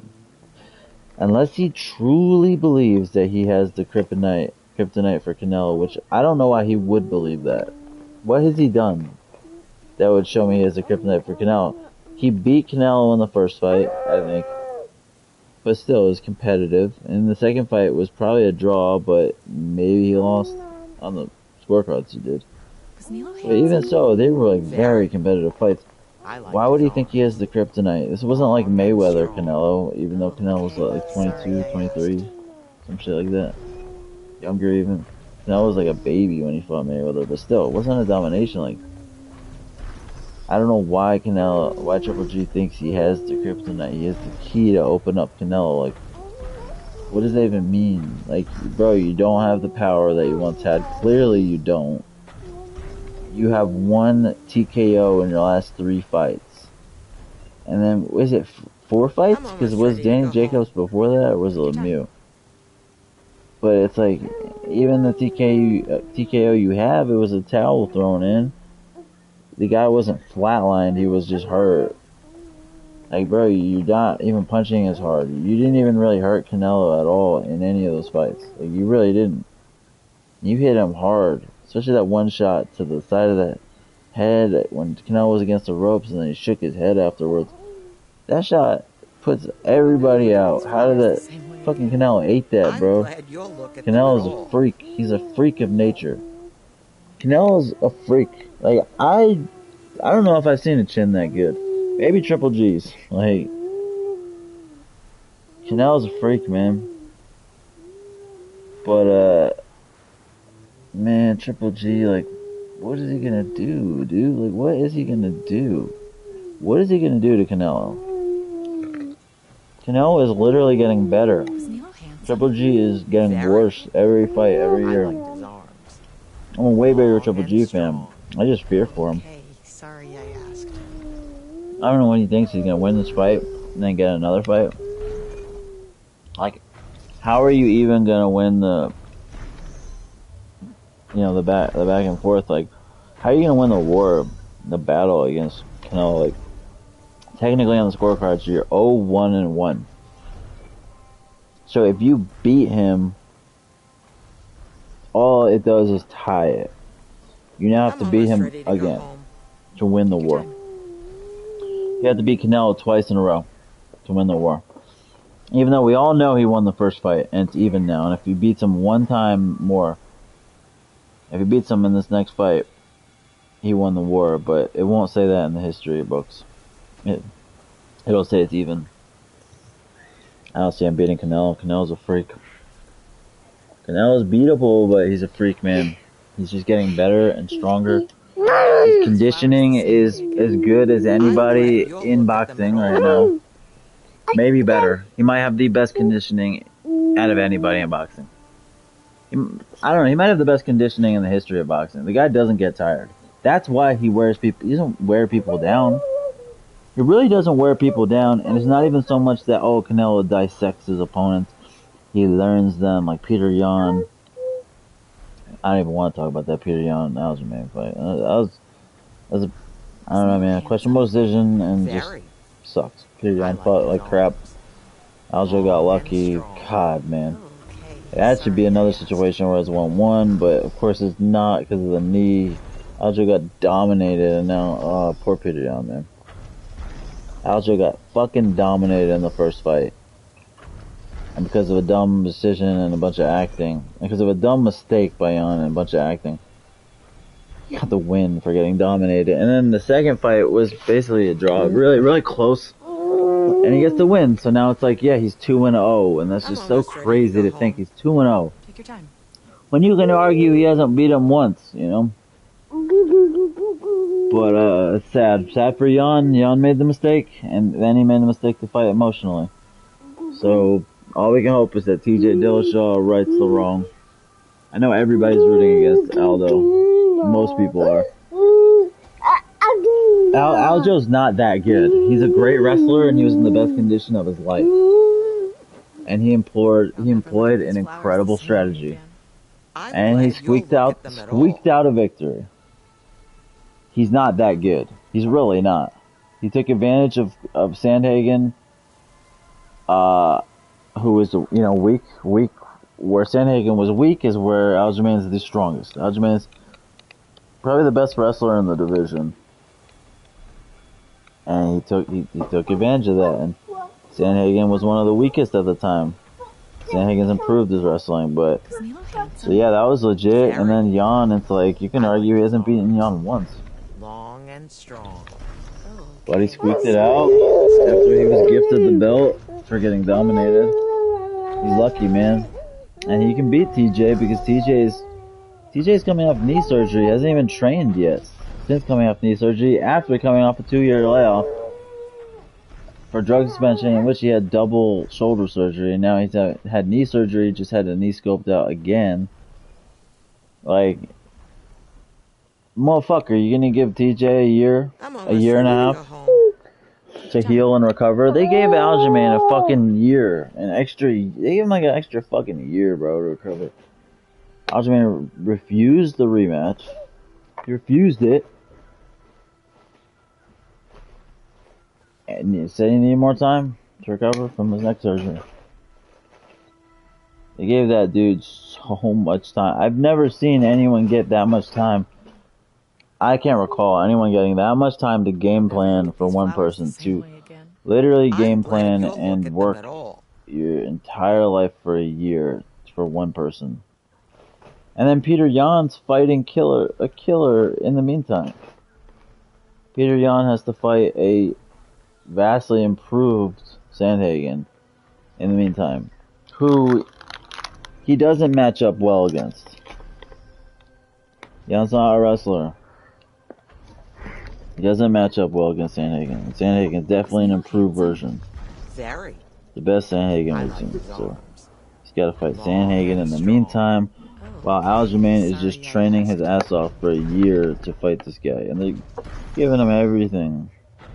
Fucking, he's using the PI, he's all that shit. I don't know, and the way he looked physically, it's like, are they giving him HGH, not just fucking platelets in his neck? Like, that dude looked different. Like, he looked cleaner, healthier, fresh. Like, He looked different, man. Something looked different. He looked super, like, looked superhuman, man. Looked like he had that good shit in him. Looked like he had that good HGH. God knows what else to recover. I honestly wonder if they allow these guys exemptions for when they have surgeries. Some of these guys, some of the bigger guys, they let them take growth hormone and maybe even other stuff, maybe even test it. I don't know, but I wonder if they let him take growth hormone and shit to recover faster. I'm glad you'll look at them He at just all. had a glow about him. My God, I'd never seen him look like that. Feel so bad for Jan, man. Feel so bad for him. Feel so bad, dude. Stupid though, man. And it's not. He didn't know. He was confused. He didn't know the rules. He doesn't speak English, you know? He didn't know the rules. For some reason, he thought he could knee him. Thought he could knee him because he thought since his hands were off the ground, he could knee him. Okay, sorry Such a shame. Such a shame that happened. If that never happened, he would have dominated Aljamain Sterling. He probably would have finished him in that fight. And that would have been the end of Aljamain Sterling. That would have been it. We would have never seen him again in a title fight. I don't think we would have. I don't think Aljamain's good enough to consistently beat top guys. I think he is good enough and has a specific skill set to where he can pull together maybe a couple fights, you know, 2 or 3 fights. I don't think he's good enough to consistently beat guys. Like, if that fucking first Jan fight, if Jan finished him like he probably would have, Aljo would have to work his way back up in a very loaded division. He would have had to fight top guys. I don't think he would have got through all of them, man. I really don't. I'll never look at He would have had to fight new guys. I'm glad you'll look at Probably would them have at had to all. win at least 3 more fights. Anything can happen. I don't know if he would have been able to do that. I'm really not sure he would have. But you give the guy a fucking year to prepare for one opponent, and you're making the other guy fight during that time period. Yeah, man. I mean, game plan for someone like that, Very. especially when you have a certain skill set that isn't, you know, a weakness of the other person. It's like, it can happen. Get in their head, make them fight emotional. Jan fought like shit, man. God, he fought like shit. His trainers, are they any good? Like, I knew from the first fight it was gonna be a fucking problem if Jan wasn't up against the cage and Aljo got the single leg. That was gonna be a fucking problem. During the first fight, I didn't understand why Aljo didn't pull Jan away from the cage when he had the single leg. I knew that was gonna be a problem. Jan could not allow Aljo to get the single leg in the middle of the octagon because that hopping around on one foot shit is not going to work when you're not leaning up against the cage. Eventually you're gonna fall down. I didn't understand that either. Why would Jan allow his leg to be taken so easily? In the first fight, I didn't understand that. Like, why? He's a skilled athlete. Like, I'll never look at these he's flowers got the same way decent again. takedown defense and I'm decent glad wrestling you'll for someone look with at no them at wrestling all. background. Like, why, bro? He didn't really pay for it in this first fight because he was up against the cage. I knew with a year to fucking prep, over a year to prep, with Massera in fucking New York, I knew that they were going to be working on that. They were going to be working on it, man. They knew. They get that single leg. He's bouncing on one foot. All they gotta do is make sure he's not up against the cage. Very. And all they have to do is work on Long and just strong. ground control, man. Make sure Aljo has the greatest cardio he's ever had, so he can continue to press and take him down. And that's what he fucking did. Sucks, too. I like to see a stand-up fight. And Aljo's huge. He's huge for the division. Very, very big. It's another thing I don't like, man. I hate. It's legal. You can do it, but I hate when guys use their size advantage as their main weapon. I'm almost ready to go home. And it just sucks with Aljo. It's like he uses his size and his wrestling and physicality as his main weapon, man. He's so much bigger than Eon. So much bigger. It's fair. Dustin does it at lightweight. He comes in like, what is he, like 30 pounds over? He comes in like damn near 180. He comes in probably like 180. Comes in probably 10, 12 pounds heavier than his opponents at I'll times. never look at these flowers the same way again. I hate that, man. I hate that shit. Yeah. People should be fighting not the natural weight class, but I don't know. There should be more rules. I think they should do the weigh-ins like the day of the fights. Like, honest to God. And yeah, it would be unhealthy, but that's your fault then. If you're cutting that much weight, that's your fault. It would stop the Paulo Costas of the world. It would stop the Dustin Poiriers of the world. It would stop guys from picking on smaller guys. I hate that shit, dude. I fucking hate it. Okay, sorry I asked. Let's go back to skill, to fight skill. Let's go back to fighting skill, not weight cutting skill. I'm telling you, if Aljamain Sterling fought in natural weight class or more natural weight class, which would obviously be featherweight, he should be fighting at 45. He probably walks around well over 55. I'm almost ready to go home. He probably walks around at 70, 170. If he fought at a more natural weight class like featherweight, he wouldn't do well. No way would he win the belt at featherweight. No way. I don't even think he beats a guy like Brian Ortega. I think at featherweight, Sterling loses to Brian Ortega. I think he loses, just gets destroyed by Volkanovski. I think Max Holloway kills him as long as Max can have proper takedown defense. I'm glad I think he gets you'll look at them at all. wrecked at 45. Absolutely destroyed. He uses his size, man. He uses his size. I hate that shit, man. Dustin Poirier does the same shit. He figured out at lightweight he could bully people. He was cutting so much weight at featherweight, he was still relatively weak from it. But he figured out at lightweight he could be big enough during the fights that he could bully people. That he could use his weight to absorb shots and bully people. I don't know either, like, who has a weight growth? Who has like a growth spurt when they're like mid-20s? Colby was saying, like, not even picking on him. Colby was just saying, like, oh, when he had his growth spurt. When he had his growth spurt and he started, like, getting big and, like, what? In your mid to late 20s? Like, you're gonna gain all this weight? When you're an athlete who burns calories like that much, who has to control their weight? How does that work? That's fishy to me. I don't understand that. How did Dustin all of a sudden become this big, thick guy who now uses his weight to bully people when he was so skinny at featherweight? It's a 10-pound difference. Look at the body. That's the thing, man. Look at the body of Dustin Poirier when he fought at featherweight, and look at the body of Dustin Poirier when he fights at lightweight. It is a 10-pound difference. The dude looks 30 pounds different. Or more. He was a string bean when he was at featherweight, and he is a fucking brick shithouse at lightweight.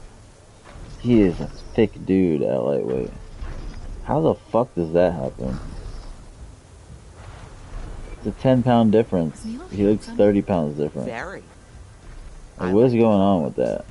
I legitimately don't understand. Like, he just didn't understand how to use weight as an advantage and how to weight cut back then. Like, I don't get it. He never was a guy who was so big he could bully people at featherweight, and that he should have been, because that was a smaller division. But now at lightweight, he's so big he can bully people. Like, where did all this size come from? The strength. And that's what makes him. That's what makes him at lightweight. He got starched by Conor in the second fight, the first fight at lightweight. He got stunned and he got starched. But he didn't go down. Probably because he's so big now. He's so strong he can absorb these shots. Like, it doesn't make sense, man. Connor knocked him out with a fucking very glancing kind of on the back of the ear kind of shot. Just flatlined him, sparked him, dropped him at featherweight. Man, Connor fucking put the business on him in that first fight at lightweight. He outboxed the shit out of him and put the business on him. And he stunned him, but didn't go down or anything. That should have been the fight. That shit was at featherweight, or if Dustin wasn't like a fucking just a meat house, he probably would have gone down, man. He got stunned. I hate that shit, man. Guys are winning off of size. Like, fuck that, dude. Do skill. Is he handsome? Very. And that's what I hate about Connor fighting at lightweight or above. It's like, and strong. at least lightweight. I'd rather have him fight at welterweight. I really would. Just, he doesn't look big at lightweight. He looks scrawny. At least at welterweight, in the Cerrone fight at least, he looked muscular. He looked like 20 pounds heavier. 25. I know it's a 15-pound difference, but he looked bigger than a 15-pound difference. Like, he looked 20, 25 pounds heavier. Like, he looked thick. He looked strong. He looked like what he should look like at lightweight. He just looks so flimsy at lightweight. He's not shredded. He's not muscular. He's not big. At least at featherweight, he was cut the fuck up. At lightweight, he just looks blah. He looks like shit. I would rather see him fight welterweight than lightweight. I really would. At least he packs on fucking muscle for welterweight. He looks explosive and strong and physical. At least with the Cerrone fight. I just don't think lightweight's good for him. I'm glad you'll look at them at all. He looks like shit at lightweight. He hasn't been very successful there. We know he fights killers every time, but you know, you're fighting Khabib, Poirier, Alvarez, like, it's pretty good. But still, lightweight ain't it for him. I don't know who. I do know who. John Kavanaugh thinks lightweight's his division. What would make you think that? Is he handsome? How successful has he been at lightweight? I liked his arm. I think he has a losing record at lightweight now. Okay. Or even record. Like, no, lightweight is not your division, bro. They're so convinced Connor can't make featherweight. There's featherweights that are way bigger. There's fucking bantamweights that are bigger. There's bantamweights that probably come in heavier than Connor would come in at featherweight. There's bantamweights that might even come heavier than Connor comes in at lightweight. Honest to God. I bet you Connor has come in like 161 before. In the 161 range for a lightweight fight. I guarantee you there are bantamweights who have come in over 161 for the fight. There are probably bantamweights that come in damn near 30 pounds over. Probably like 163. I bet you. Fucking, he needs to stop fighting at lightweight. I'll never look at these flowers the same way. He needs to stop jumping around weight classes. He needs to be dedicated. Like, why does he just miss? I know why he just misses featherweight, because he doesn't want to make the weight cut. That just shows he's not dedicated. He thinks he is, but he's not. He's not dedicated, man. That's truly where he would be best. He can make that weight, dude. He's got a team of doctors. Was Milo handsome? And featherweight's not even a tough division. You got fucking a monster in Volkanovski and a guy that you've already beaten in Max. Those are the only two guys who are dangerous. Fucking Ortega, he would destroy Ortega. Destroy Ortega. Connor would destroy Ortega. He would kill the zombie. He would kill the zombie. He would wipe this guy out. He would kill Ortega, man. Ortega's got good jiu-jitsu, but he's not a monster wrestler, and Ortega's stand-up sucks. He's got something power, but he got wiped out by Connor. Even this version of Connor. Zombie would get killed, like, come on, man. Max Holloway would be an amazing fight. That'd be an amazing fight. That's a fight I would love to see. Volkanovski would be a very good fight. That'd be a good fight as well. Volkanovski's tough, man. I'll never look at these flowers. He is well-rounded, but I'm glad you'll look at them at all. at featherweight, I think Connor has enough size. I think he can handle both those guys potentially if he was dedicated. But he's got to come down. He's got to come down to featherweight, but he never will. He'll never do it. He'll never do it.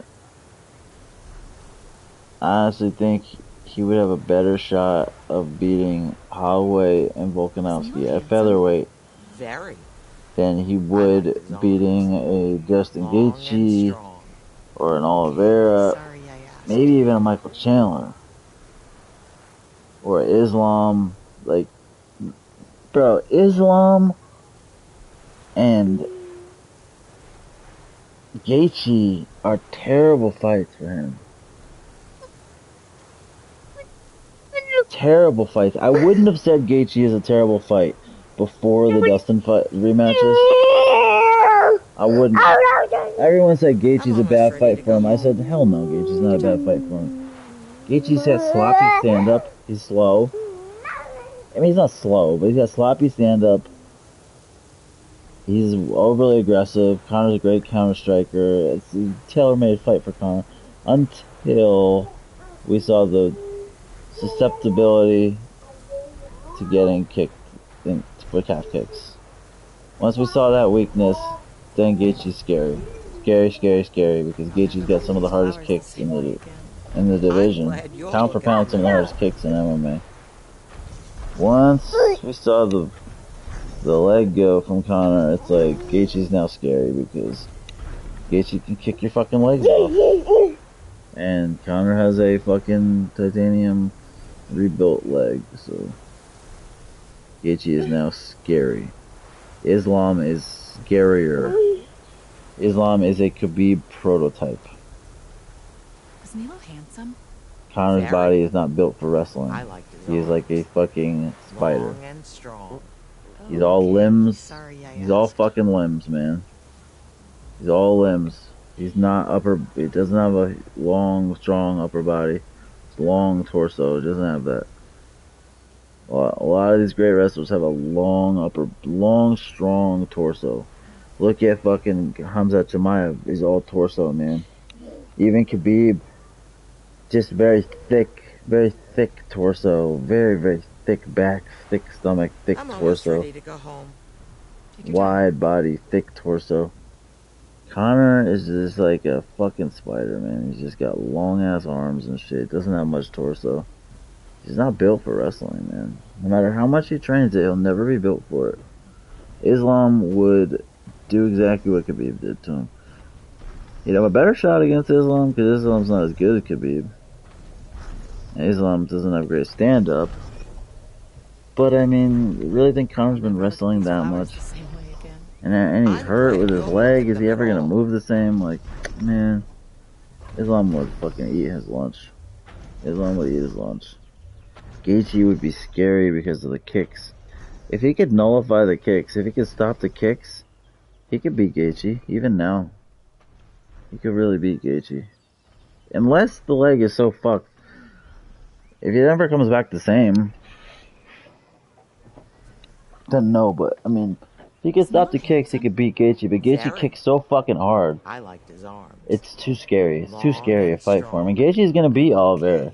Gaethje's gonna knock out Oliveira. Charles Oliveira almost got knocked out in his last two fights. Gaethje arguably has more power than both of those guys. Definitely more than Poirier. Oliveira is gonna get knocked the fuck out by Gaethje. He's gonna get knocked out, man. Gaethje's gonna be the champ. It's a winnable fight for Conor, but it's a scary fight because almost ready to go home. Gaethje's got fucking great kicks. Gaethje's got great kicks, hard kicks, man. Connor's got a fucking vulnerable leg. You don't think he's gonna attack that shit? Brand new leg? Scary, scary fight for Connor. He can beat Gaethje. He's got much cleaner, more technical stand-up. Gaethje loves a firefight. I'm not sure if Gaethje would wrestle that much. He's a good wrestler, but I don't know if Gaethje would really wrestle a lot. I think Gaethje would engage, unless he finally got smart and used his wrestling. But I think Gaethje would engage, and Gaethje would welcome a fight. I think Conor could win that, but the kicks, man, the kicks are scary. I think Conor could knock out Oliveira, but the jiu-jitsu is scary because look what he fucking did to Poirier. I liked his arms. Islam's a monster. That's a terrible matchup. Okay, sorry I asked. Chandler is even scary. Chandler can wrestle and he's got power. Man, featherweight is just where he should be. You could go to featherweight right now and challenge Volkanovski, and it would be a pick'em fight. He could go and challenge Max. I think Max would definitely be favored, but still, that'd be a good fight. Any of those other guys Conor wipes out, even now. But lightweight is just not it, man. This is not his division. It never has been. He was magic against Eddie. That had to do with styles. Styles make fights that had to do with styles. Eddie's wrestling wasn't so good that he couldn't stop it. And Eddie's stand-up was sloppy and his chin isn't that good. But you take a guy with freakish wrestling like Khabib, nobody can stop it. Not Conor. Man, I want to see a cool comeback story. John Kavanaugh is smart, but he acts like he knows more than he does. Lightweight's not his best division. Just not. And if he loses again at lightweight, is it finally going to come time where they say that let's go to featherweight? Conor's never making featherweight. Why? He's a 5'8" string bean. Like, why could he not make featherweight? He just doesn't want to. It's unhealthy. Look at the way he looked on this. Man, shut up. Everybody looks like that. You see the way Dustin Poirier looks on the fucking scales at lightweight? That dude looks like he's dead. Not the fake weigh-ins. I mean the real weigh-ins. He looks fucking dead. That's what it takes to be the best. Like,